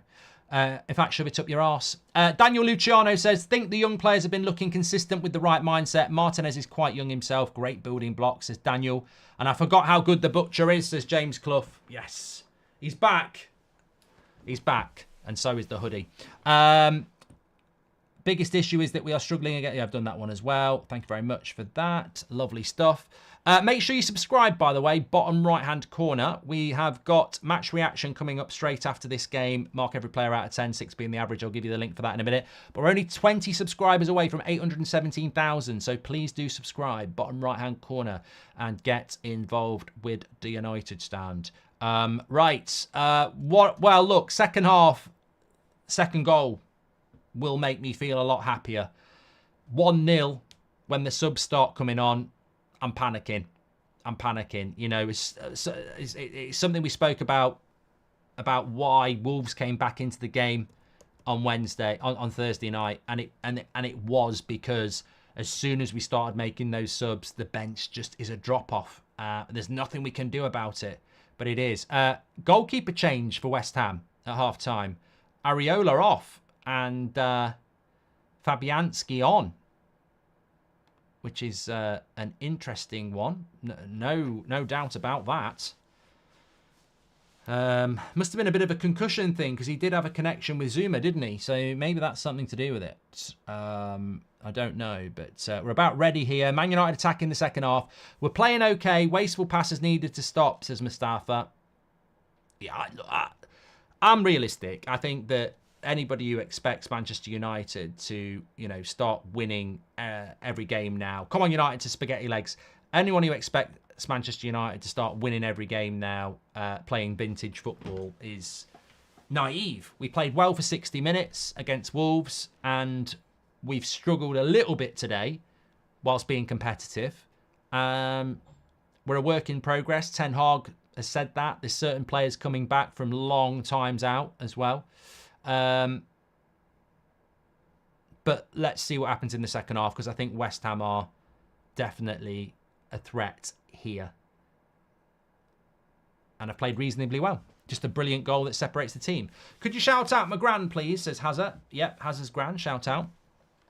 Mainu has had half of Casemiro's touches. He's fantastic on the ball, but his off-the-ball attention and attacking and defensive positioning needs further development. He's only 18, though, says Chris. Come on, United says, if we lose versus Villa, Ten Hag needs to go. God, mate, he's not going to go if we lose to Villa, is he? Because he'll have won 3 in a row before it. Come on. Since when do United win every fucking game? Come on. We just need to have the depth to play this style of football for 90 minutes, says Sean. We're playing okay, says Mustafa. Thank you very much. Thanks for the super chats. Bottom right-hand corner to subscribe. Attacking the Stretford end, says Paul. And you can do your super chats through the $ if you want. But Martinez, nice and calm there. Gives it to Maguire. Start the second half without conceding a goal is always a positive with United. We've seen us start so slow before, but hopefully that'll start to stop with Casemiro and Martinez in the team. Bruno wins it. Mainu, Rasmus, good play, good ball. Delo, Akers to run into, and he'll run into it. It might be worth a shot. It might be worth a shot. And yeah, I could have passed it to Garnacho, but I actually think it was worth a shot there.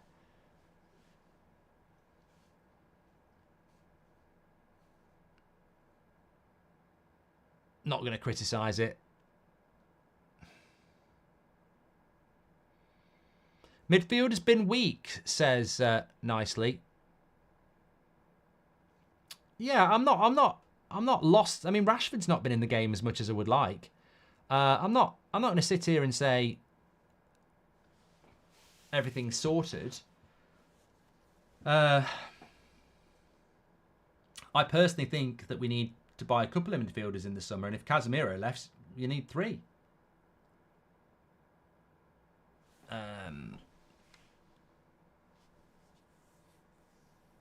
Duncania says to Stone Roses, I don't have to sell my soul. He's already Rasmus. Interesting. I do like a bit of Stone Roses, Duncania. R says the worst United community is Red Devils on Reddit. I think I got blocked on there ages ago, and I don't use Reddit, so. Are TUS not Player FC recently with Rashford, says Darren. Oh, Darren, don't start.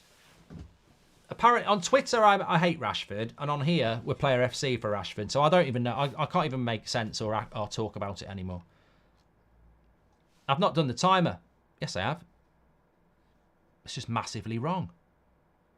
Why has the timer gone so fast? Oh, hold on. West Ham, they've got a 3v2. What's happened? Oh, thank God for that. Emerson shoots. I think Maguire made a mistake.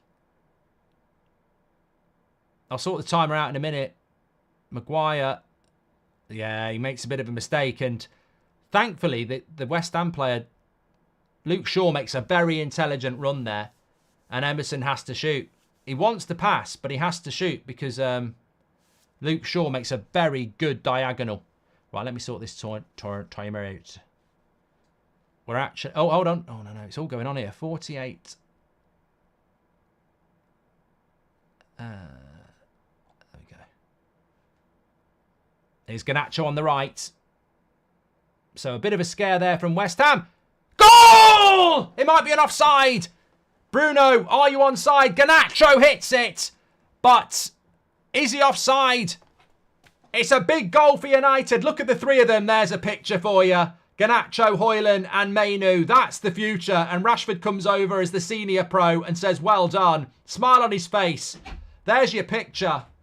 There's your picture. 2-0 to Manchester United. And a cake for me. Do you want your iPad?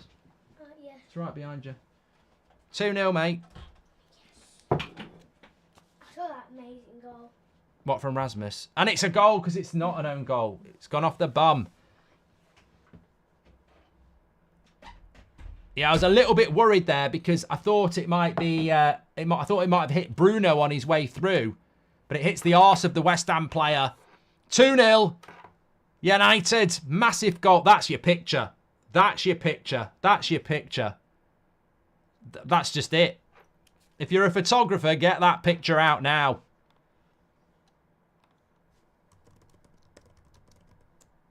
Amazing. What a threesome.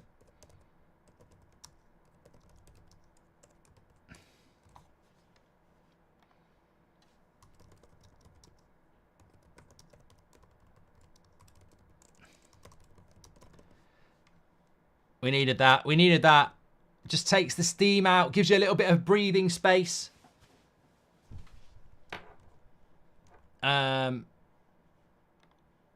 Especially when West Ham had just had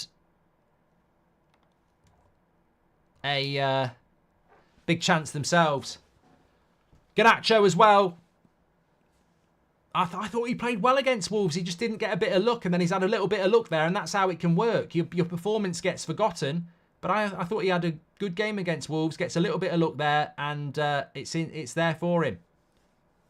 And here's Rashford. He'll want in. Oh, a bit greedy. Garnacho knows. Free. Watch this back from Rashford. Garnacho's not happy because Rashford's just thinking, I'm going to shoot, I'm going to shoot, I'm going to shoot, and actually, there's a pass on. But it would have been a great goal if he'd scored it. I think sometimes you've got a right to do it.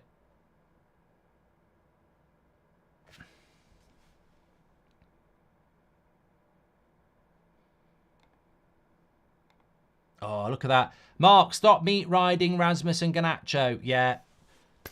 I love it. Go and support someone else. There's other channels for that sort of stuff. There's other channels who don't want United to do well. There's other channels who'll be sat there with a fake smile going, oh, you know, really, we've been a bit lucky. They don't want Ten Hag, and now they're going to have to start accepting they're wrong. The Ten Hag outers are going to have to start accepting you're wrong. And we know, we've got the receipts. Certain journalists, certain fans, people on Twitter. We know who you are. We know who you are because you've been shouting Ten Hag out for the last 2 months. And you never had it in your brain to think, maybe I should wait till Martinez and Casemiro are back. No, get rid of him. I've seen enough. I've seen enough. He's got to go. And all the people with a brain were going, really, it's not great, but you've got to wait till Martinez is back. You've got to wait till Casemiro is back because only then can you really judge this side. And oh, lo and behold, they come back. We're beating a good Wolves side and we're beating a good West Ham side. And we've got these 3 youngsters who are thriving.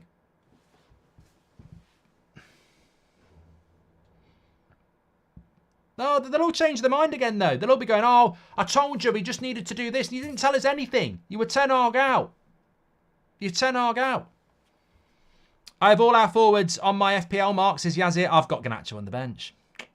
West Ham only have themselves to blame, but this is United of old. Quality young players getting through game time. That picture could be one for an era. Come on, lads. Our boys are buzzing for it. It's almost like they know SK, isn't it? Finally, with the one scoring after half-time. Get in, says Joskin. Let's not move past the fact Maguire almost shat the bed. Well, look. United in second halves. A little mistake. And we nearly score. They nearly score. We go up the other end. We score.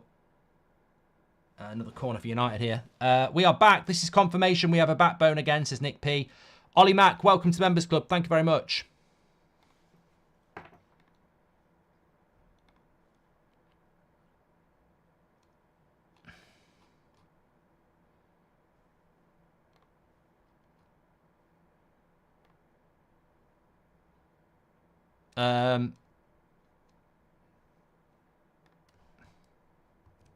There is a picture I've just retweeted on my Twitter with the most perfect line and picture. I suggest you retweet it. I've just retweeted it on mine.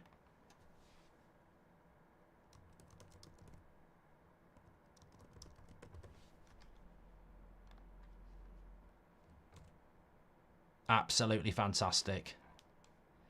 Wolves are still beating Chelsea 2-1. Bournemouth and Nottingham Forest are 1-1.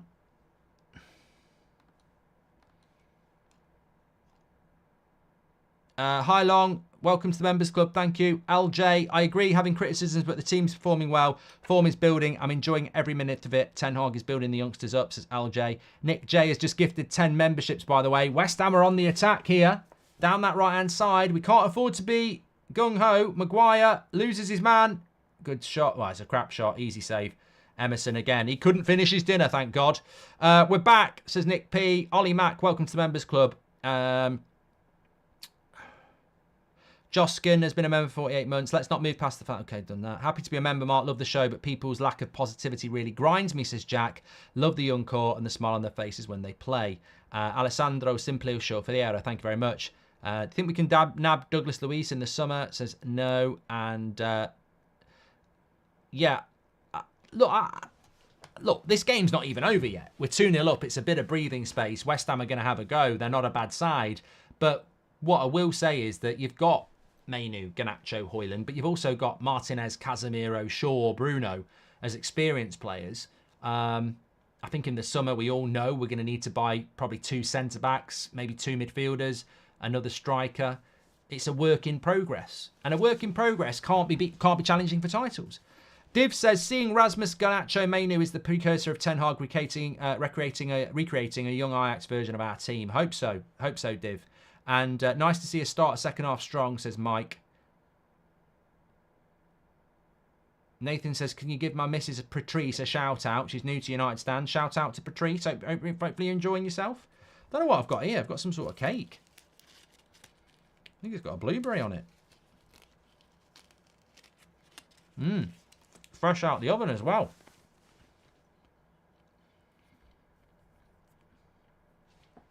Clean sheet would be great. What's on the benchmark? Good point. I don't think Wan-Bissaka's there.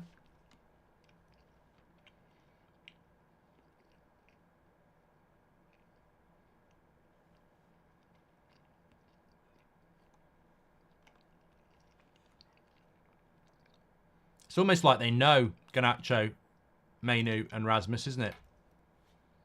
I said this on Thursday, and I got clipped about a context.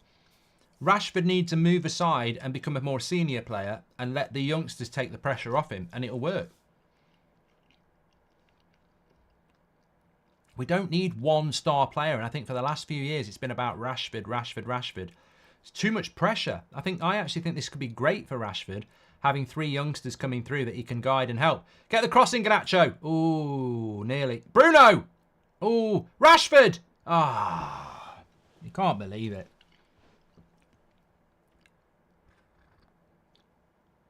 At least he's got a smile on his face. That's what I would say. On the bench for United, we've got... What do we got? We got Bienda, Lindelof, Amrabat, Eriksson, Diallo, Varane, Anthony, McTominay and Forson. So there's not really a full-back substitution there. Some people saying Dalot's looking tired. Welcome to the Members Club, Cab, Glenn, the new Trinity, Mark. Early days, but I'm excited about it. It's what we do. It's exciting. You know, you see Liverpool doing it with Bradley and others, and you want United to be doing it as well. I'm loving the way United are now that our players are back, going to get better and better, says Rob.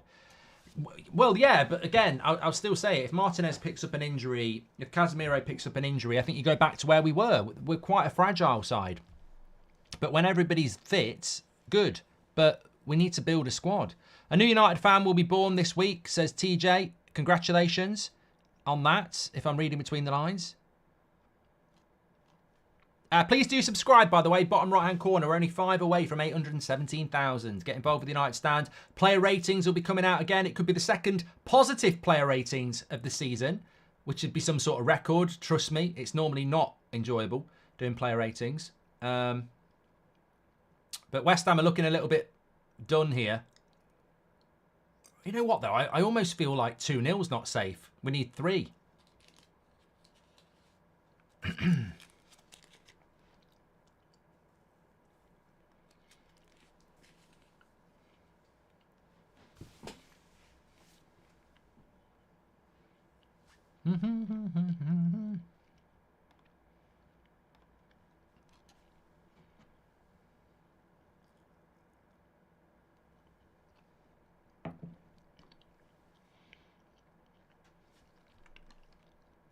Yeah, check out my Twitter at Mark Goldbridge.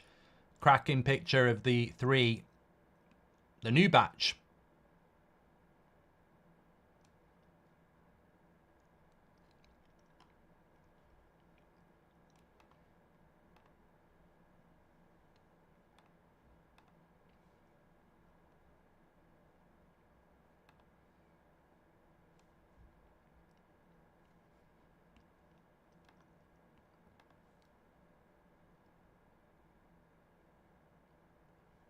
Iconic picture, but we've got to get 3 points.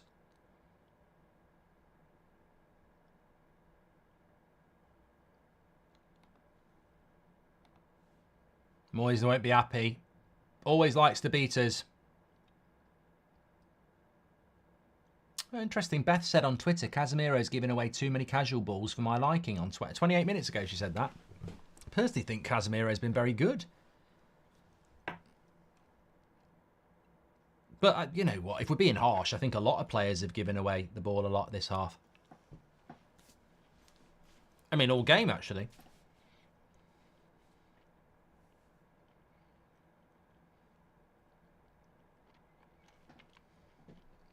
Be great if Chelsea lose.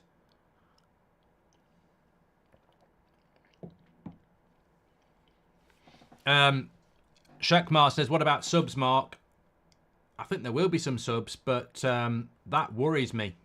2-0 can become 2-2 very quickly in the Premier League.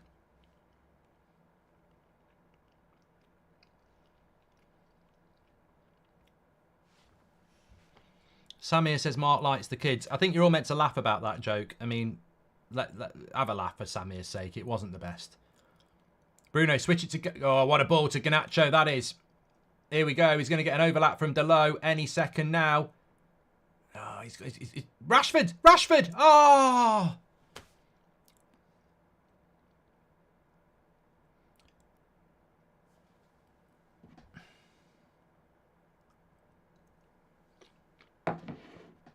Looking promising but different between us and top four is we have a good team, they have a good squad. Yeah, look, we're not... I think what we need to do for the rest of this season is clarify what we are. And what I think we are is when we've got our best 11 out, and we haven't got our best 11 out, in my opinion. You know, Maguire's done well, but, you know, it could have been 1-1. I was going to say that. People say we concede first. West Ham probably should have done better with that chance they had, and it could have been 1-1. So we need to put our best 11 out, and we can compete. Beyond our best 11, I think the drop-off's very severe, whereas Liverpool can play without Salah, like they're going to do today, and Trent. Arsenal, they're not as good as Liverpool squad-wise, but they have got options. Man City have got loads of options.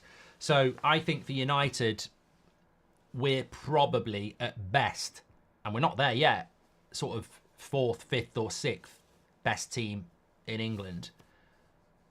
That's what we've got to try and aim for this season after a really bad start to the season. But in the summer, we've got to get depth. We've got to get depth because you just can't survive. The referees are adding on 5 minutes in the first half, 10 minutes in the second half. If you're in Europe, you're playing 3 times a week. You can't get by with an 11 anymore because you've got to make sub. We're making a sub now. Mainu's coming on off for McTominay. This could be a risk.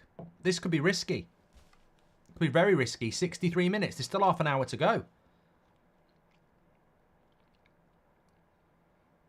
Hopefully it'll work, but it's a big drop-off.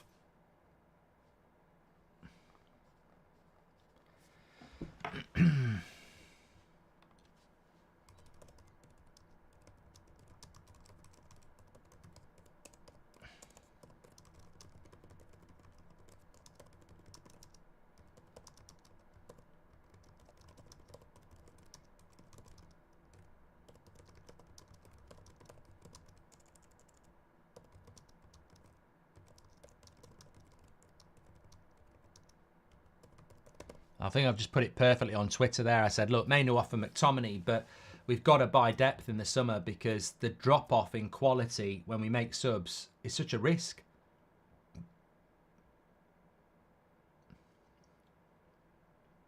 But look, Mainu is, what, is Mainu 17 or 18?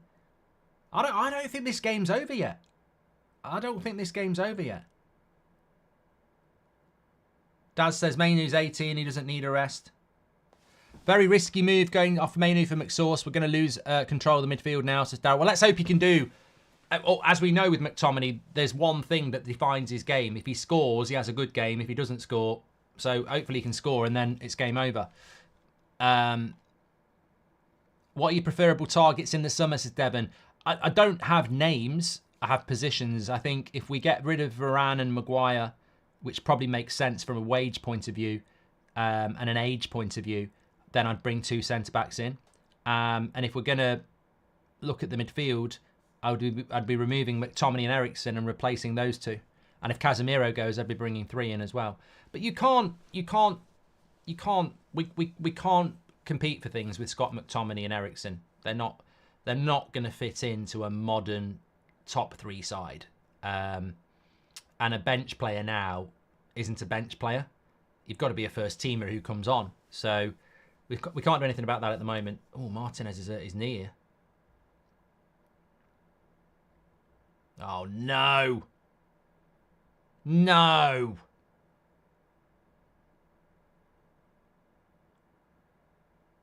No. No, no, no, no, no.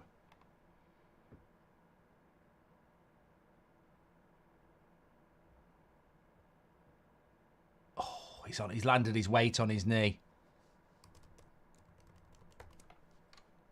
Oh, for God's sake. Oh, he's all right. He's walking. He's the butcher. Pat Butcher's son. Pat, pat, pat, pat, pat, pat, pat. He's up. He's up.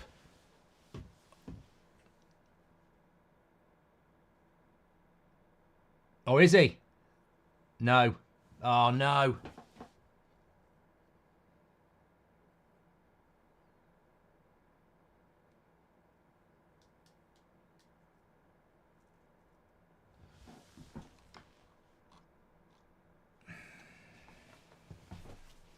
This is what I'm talking about. The fragility of United is literally if you lose one player like Martinez or Casemiro or even Luke Shaw, as we've seen, it makes such a difference. What happened is Kufel landed on his knee, which pushed it naturally the wrong way. Mainu looked tired, says Robert. I've got no problem with... Look, Mainu can't play 90 minutes every game. Nobody can. And nobody should. But you've got to have better quality players to come on. It looks like he's going to come back on, Martinez. But that's not always... I don't think he's happy. He said to Ten Hag a couple of times there. Who's your all-time favourite player, Mark, says N. Gonzalez? Probably Roy Keane. Do you think if McTominay was English, he'd have England caps? Not unless he's playing netball. Michael. If Mount can get his act together, he could be decent sub for Bruno, says SK. Yeah, but we never take Bruno off, do we? You could bring Mount on for Mainu potentially, but then has he got the defensive capabilities? I don't know. My problem with McTominay is, look at him. Look how far he wanders up. He thinks he's a fucking striker, McTominay. He doesn't do the defensive stuff, which is why you lose the midfield battle. He's got to stay back. Mainu doesn't wander up front to hold hands with fucking Højlund, but that's what McTominay does. We're 2-0 up. Do the defensive work as well.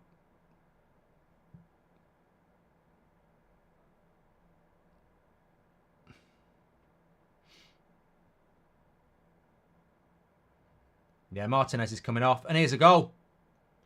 Maguire's been done again. Great tackle, Dalot. Maguire's having a nightmare.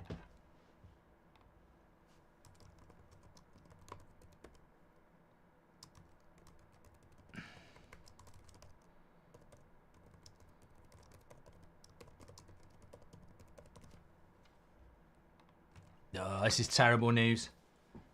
Terrible news.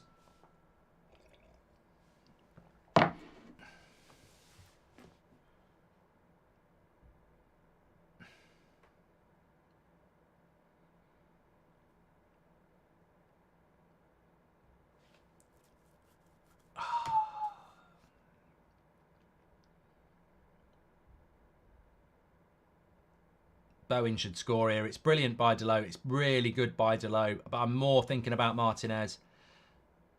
I mean, even Maguire looks like he's pulling his hamstring there.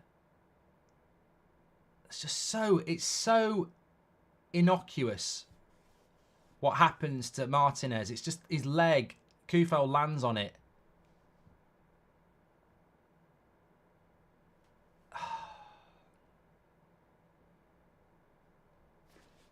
I don't know. I don't know. Varane comes on. The centre-back curse continues. I wouldn't say Martinez is made of glass, mate. You try somebody landing on your knee when it's on its side.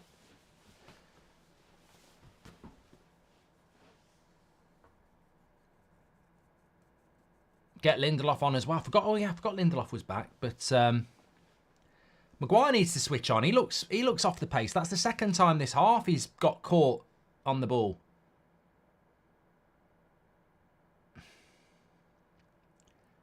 It's never easy, is it? Good header by Varane there. First action, corner.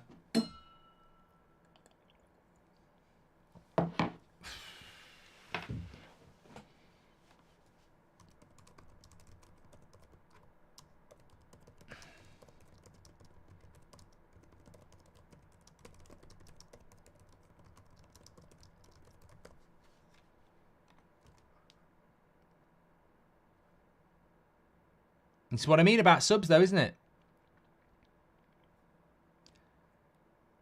Flapping Duck says he injured Martez, trying to flop. Disgusting player. Daniel Stars says, cheers, Mark, for the photo on Twitter. Spooky Grim says, the team is starting to play better. I think they can do better, though. Weekend Getaway says, Mainu needs a rest, Mark. That's the thing. We're just a thin squad. He's played a lot of games recently, and he's only 18. Mainu looked tired, says Robert. Such a blow, isn't it? If it's his ACL, he's out. He's gone. That season over. Transfer window closed fucking 5 days ago as well. But look, this is why I blame recruitment, because he wanted Kim Min-jae in the summer and he got Johnny Evans.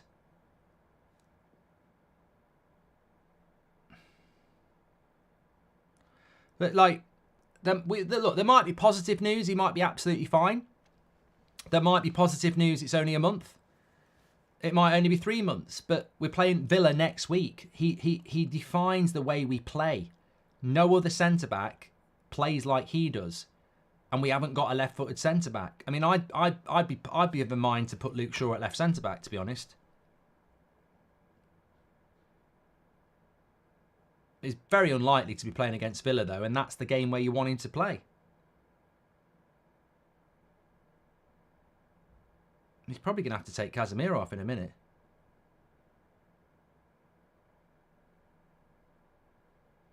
Varane going to stop the curse of the pink boots. Delot putting a hell of a shift in, says Matt. That block by Delot got lost by Maguire's mistake and Martinez having to go off. It was incredible. I don't think it can be an ACL. A lot of people are saying he wouldn't be able to walk if it was that. It could be a hyperextension of the knee. Lovely ball into Rashford by Rasmus. Can he cross it first time? Tries to. Oh, unlucky. Unlucky. Unlucky. And McTominay's going to get a foul given there.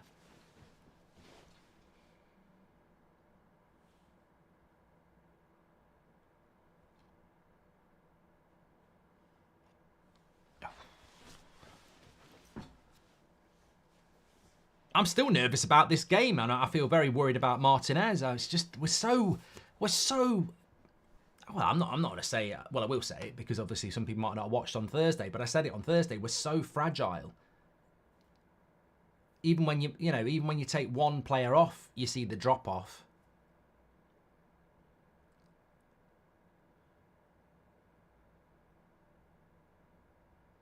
I personally think that it's such a shame that Malacia is injured all the fucking time as well, because Luke Shaw can do the Martinez role because he's left-footed. Lovely play. No.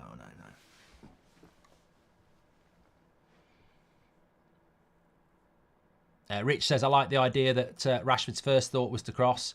Just end the game now. We'll take the points, says Devon. I know what you mean, mate. I know what you mean.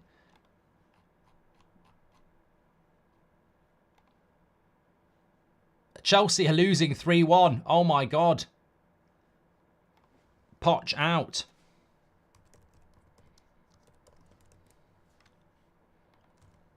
Whoa, this is what I mean.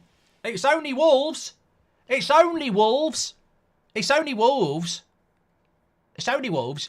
You know, I think they're back. It's only Wolves. Wolves have been bloody good all season, have just gone and beat Chelsea, and have turned Chelsea into scroll down FC again because they're above them. Chelsea are now in the bottom half of the table. They were there at half-time.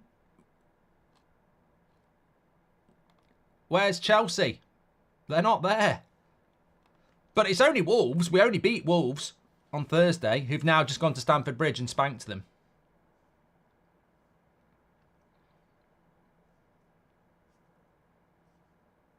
I think Chelsea are a mess. An absolute mess. You talk about United, I think they're an absolute mess. I'm still very nervous about this game, though. Very nervous. Time for a stretch.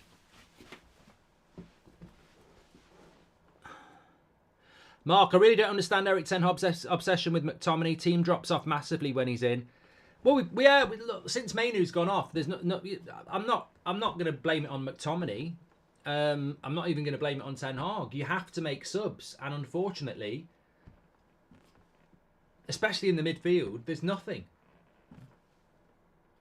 It's just such a massive drop-off. The doctors need serious questioning. Martinez should never have been sent on the field after going off. Why risk him going on again, to Stig? I know, I saw Martinez doing that, and he was talking to Ten Hag, sort of going, I don't feel comfortable, and they sent him on the pitch. Dave says, if we can hold on, it's been a good weekend of results for us. Anana, that's gone wide. Good. Still a bit of time to go, Dave. No, not Casemiro. No, we can't lose Casemiro and Martinez in the same game. I think Casemiro got punched by Anana.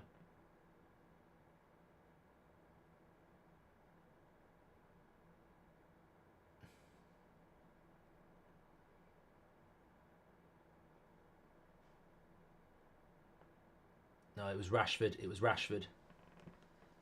Give Phil Jones a contract, says Eden. Not long ago, Chelsea fans were celebrating being above us, Jay. Do you remember that? I remember that, Jay. Remember that when we had Chelsea fans coming here giving it the big un because they went above us on the Saturday and we were playing on the Sunday. Ash says, are you blind, Mark? Well, I couldn't see the number and the face was covered up. So I took a guess. But I do wear glasses. You can walk on an ACL depending on how bad it is. Hopefully it's nothing serious. Time to integrate Willy Camboila. This is Stuart Walker. It took a shine off the result, I'll tell you that. But we're not there yet.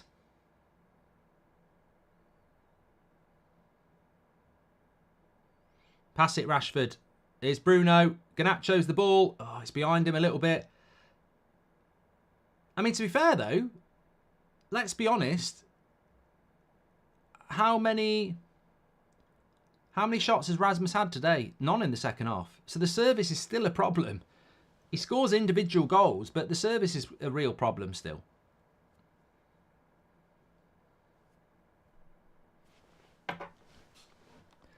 Bad mode loading. I sort of know what you mean, mate. I think we do struggle when we haven't got our best team out. We struggle.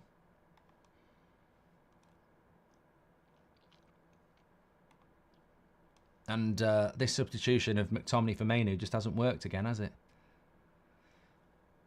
Dalot, for me, has been a consideration for man of the match. I think he's played really well. Somebody just said how many shots. Remember, you can download the OneFootball app for free. Scan the QR code or go through the link in the description. Get all your match day stats, individual stats on there as well. But let me just tell you some. Shots today, Højlund's had 2. So his goal and then that one into the side netting. Bruno's had 2. Garnacho's had 1. Rashford's had 2. And Højlund's had 2. Dalot's had 3.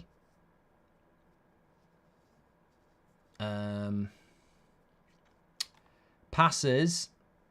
McTominay's made 2 since he came on. And Varane's made 4. Casemiro 64. Mainoo wasn't on the ball that much, 30. Apparently Maguire's not won a aerial duel at all. So, you know, centre-backs haven't been really used for that. Most touches, Casemiro 80, Dalot 63, Fernandes 66.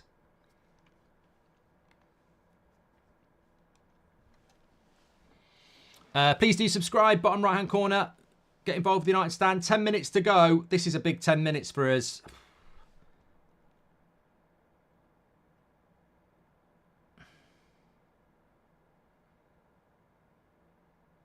Oh, offside. Calvin Phillips is warming up for the Euros, says Cube. I think Calvin Phillips might struggle to get in that West Ham midfield. I mean, Soucek shouldn't be dropped. You wouldn't drop Ward-Prowse. And as I say, I think Alvarez is a good player. And Southgate will still take him to the midfield. West Ham bench player. Hi, Mark. Could you give a shout out to Manchester United FC and let them know to put a shift in pro clubs? Says Muriel. Thank you very much. And did you see a well-known YouTuber who works with Rio getting a purple eye and putting it on Patreon to earn pounds out of it? Well, I know who you're talking about, and it wouldn't surprise me that he'd try and monetize it, but I'm not interested, Rahul, to be honest. I'll take your word on it. I would have given Amrabat the minutes, to be honest. Martinez coming absolutely ruined my morning, says Eric. And Elliot Wallace says, I feel confident when we go up the field now, unlike the start of the season. Obam says, Maguire is slow and crap. If we lose Martinez to an ACL, it's over. Why are you protecting number 5? Write his name, chat is disabled. It's not.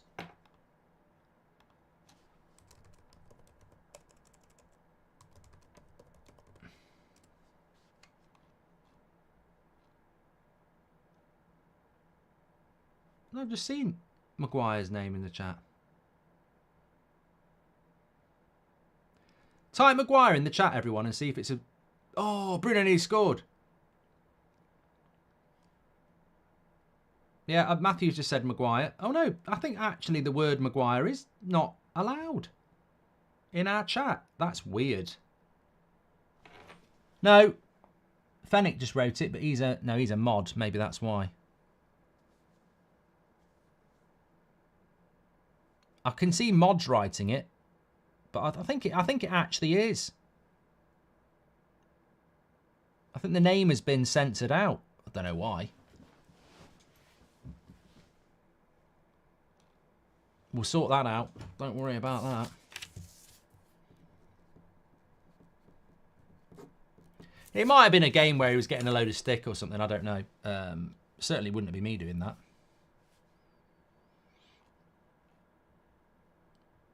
If you want to say anything about Maguire at the moment, just spell it wrong and then I can read it. Shaw has absolutely pocketed kudos today, says Josh. Can't read that, Flames. Mike says, nobody's talking about how Rashford actually tracks back now. But what would you give Rashford out of 10 if 6 is the average today? There's a question for you.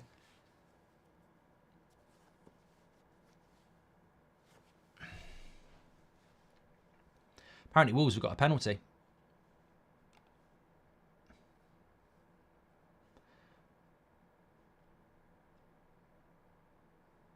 Obam says one of the mods is a double agent working for number 5. This could be a goal. McTominay passes it into Garnacho. Goal! 3-0. He's had his game today. McTominay with the assist. Garnacho with the goal. 3-0. West Ham, go and blow your bubbles. Get a pint of fairy liquid on me and go and blow bubbles. And I just want to clarify, I'm not talking about the former Big Brother contestant Bubbles or Michael Jackson's Monkey, because that would be filth. But it's 3-0 and McTominay has options, slides it into Garnacho, and it's been Garnacho's day today. Let's be honest. It was Mainu and Rasmus on Thursday. It's been Rasmus as well today, but Garnacho's got 2 goals today, and the new batch is there to shine. And it's game over. I still feel a little sense of unhappiness, though. I'm just worried about Martinez, to be honest with you. But the 3 points are what matters, and a 3-0 win for United will do very, very nicely. Did you know, actually, you know Bubbles, the monkey that used to live with Michael Jackson? He's still alive. He's about 42. A chimpanzee. I think he lives in Florida now. I read about it before Christmas. He lives in Florida. Not on his own. Like, he's not like a normal 43-year-old living in a house. He's like in a, I think it's the National Ape Centre or something. But he's alive and well. Unlike Michael Jackson. Here's Rashford. He'd love a goal. Gets tackled. Well, Rashford's back, but he's not. We're not relying on him, are we? That's why I'm not a manager. Garnacho, says Sean Atwood. Wolves are 4-1 up as well, says Muffmo Beast. Give him the number 7 shirt, says Carlos. Brilliant play by McTominay. You've got to say, says Ewan Black. The autocorrect on the chat is awful as well. Number 5 has had a decent game. It's nice to see the team pass and score, says Aldo. I don't think Maguire has had a decent game, though, has he, mate? Second half, he nearly cost us 2 goals. I'd give him a 6. Better. Delot, brilliant block. And Emerson probably should have scored. Stop the negativity with the players, guys. Let's enjoy some good form. Brilliant job as always, Mark, says Nick. I'm up definite for that. Let's get the player ratings, actually. Let me sort that out for you.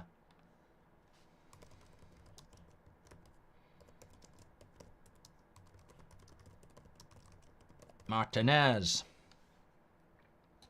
Lindelof's going to come on now. Probably Phil Maguire.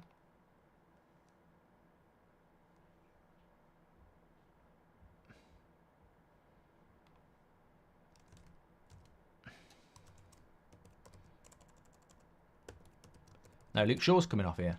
Right, let me put the player ratings in for you. Mark every player out of 10, 6 being the average. Rasmus is coming off as well. Birthday, boy, a big win. Anthony, forgot about him. He comes on.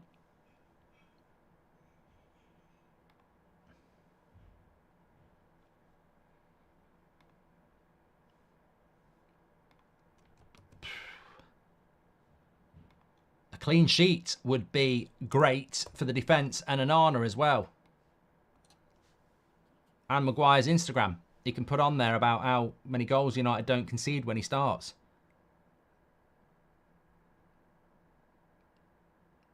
What a crap ball by McTominay that was. Fucking hell.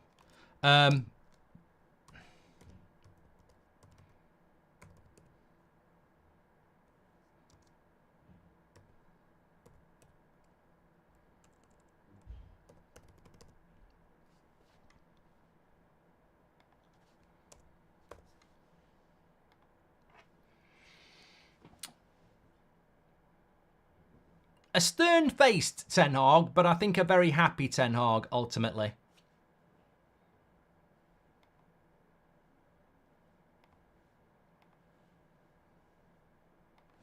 But it's nice for Garnacho tonight to be the star, or today, this afternoon, to be the star. I honestly think our best right winger and left winger is also Garnacho, says T-Board. Can he play in 2 places? Yeah, I mean, it's the Rashford dynamic's really interesting, isn't it? Because Mason Hughes, welcome to Members Club. Just don't start Scooby-Doo and keep him as a permanent sub. The need in super sub is not talked about, and Scott is the next Chicharito, says Eljab. I don't think he's been that good since he came on, to be honest. Wouldn't mind a Diallo appearance. Will we ever see it, Juan? Paul Anderson, thanks for gifting 10 memberships. Lovely to see the lads win. I love the youngsters, says Times End. What was I going to say? Yeah, I think... I think we've got 3 young lads who are going to take the headlines again. And... I think that's a good thing.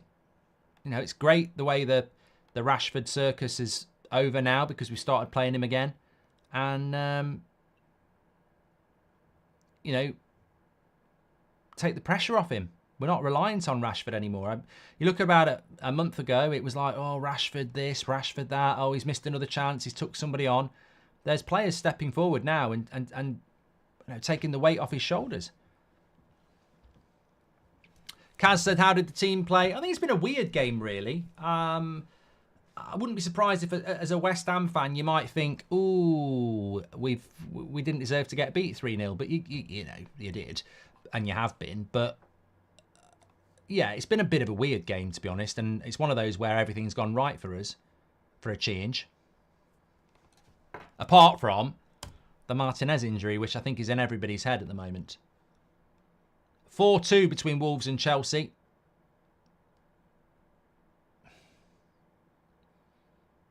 A hat-trick for Kuna. And a Disarcy own goal. God, some of their signings have been shit. Can't believe this is the same season as Bruno on the right wing, says Gonzalo. This young car has to be the foundation of our next Premier League title, says Barry. Let's not step too far forward. I worry for the Villa game without Martinez, says Darryl. Villa will be a very tough game. You know, I know they were a bit off against Newcastle, but we'll have to be on it to go there and get something. Mohammed says, Chelsea been a disaster. Great win for the United. Fantastic from the youth. It's been the perfect boring game and I've loved it, says the wheelbarrow.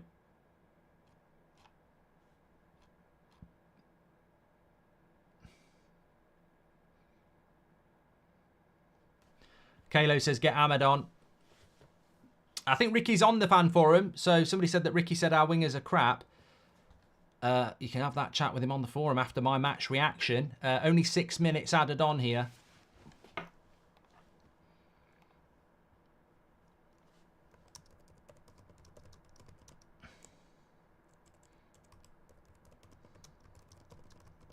Good for the goal difference, though. I mean, are we still... I mean, that's been embarrassing all season. Whenever I'm on That's Football and we show the league table, it's been embarrassing all season that our goal difference is still negative.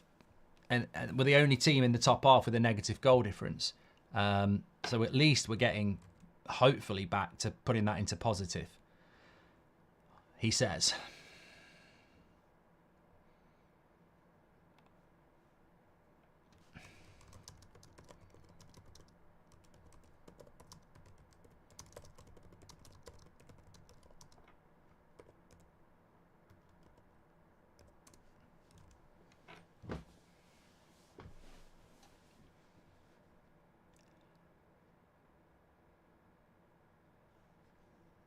Thanks everyone for tuning in today. Oh, that reminds me, United have won. So tomorrow on the United stand, there's 44,000 of you watching here. Tomorrow on the United stand is probably going to be our biggest... Oh, I thought McTominay scored there. It's going to be our biggest announcement ever. It's huge. If you like the United stand, you like Manchester United, then you need to see this tomorrow. I'm going to be dropping a little bit of a spoiler teaser on the community tab on YouTube at about 7 o'clock tonight. If you're a member, you'll see it because we're going to drop it there. And then keep an eye on our socials tomorrow morning. Massive. I can't say anything, but it's massive. It's a result of everything we've ever been done. Everything we've ever done. So, yeah, it's really exciting. So just make sure you've subscribed. You've got your notifications on. You're keeping an eye on the community tab if you're a member tonight, and keep an eye on the socials, my Instagram, our Instagram, everything tomorrow. It's going to be great. Trust me, you don't know what's about to hit. It's absolutely massive. Somebody said, don't overplay it, Mark. I couldn't overplay it if I wanted to. I couldn't overplay it if I wanted to. Trust me. The performance hasn't been great by any stretch of the imagination, but we've taken our chances. No player has done anything and kept it simple, says Mason. No Ahmad again, says Bruce. Tired of seeing the fidget spinner. And I feel that we have been better team unity. What has been, says Xander. How bad did the Martinez injury look? Same foot. No, it's knee, Kaz. It's not anything else than that. What do you think about Douglas Luiz, says Dan. I'd take him at United, yeah. What about Jose back to Chelsea? Please. I hope so, 58 go, because I think he's a busted flush. I'd love to see that. Casido kicked off when taken off, says Raz. Chelsea are just struggling, aren't they? They're in crisis.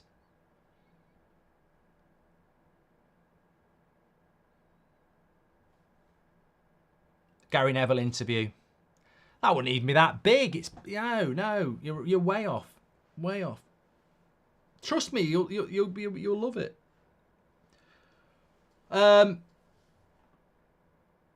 Match reaction next. Make sure you get your player ratings in. Mark every player out of 10, 6 being the average. Links in the description for that, and it's in the video description for the match reaction straight after this.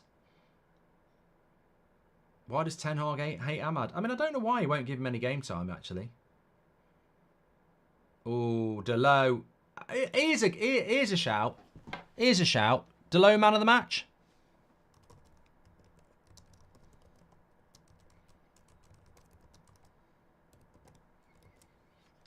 I think he's been brilliant. I really do. No more moments. FC, young, fast, attacking winners. Rasmus is a dream. Plus, we aren't relying on Bruno for everything good. Feels good to be a Red, says Jack.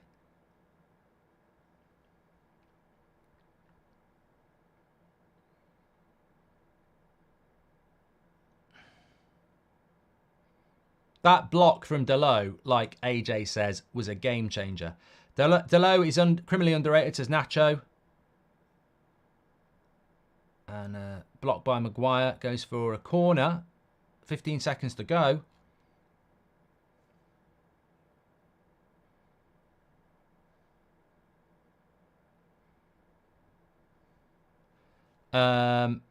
Chelsea. People should stop using Ahmad as a stick to beat Ten Hag with 3-0. Says James. Oh, yeah, you're right, James. Chelsea need to sell. Who would you take? Says SK. Final whistle. Manchester United 3. West Ham United 0. It's a big positive result. Rasmus, the birthday boy, with a goal. Garnacho with 2. Delo was fantastic as well. There is a little bit of a shine off in the sense that this guy, Martinez, who knows how big that injury could be. We can't afford it to be big, but it is a concern, especially when he's been out for so long. We can't have a glimpse of what we can be and then it be taken off, but we'll have to wait and see. 58 Go says, Goldbridge transfer to Barstool Sports, done deal. Here we go. Well, you'll have to wait and see tomorrow. As I said, if you're a member, keep an eye on the community tab, and then from tomorrow morning, keep an eye on our socials. Absolutely massive announcement coming in tomorrow. You're going to look, well, you'll have to wait and see whether you're going to love it or not. I don't know. But it's huge. If you're a fan of the United stand, it's absolutely huge. He's announcing his retirement to focus on his family, and Seb's taking over, says Cyber. I will see you on the match reaction in a moment. Get your player ratings in. Mark every player out of 10, 6 being the average. I'll see you over there in a minute. A great result for Manchester United, and we are 6th. We're only 6 points off Tottenham as well. See you in a minute.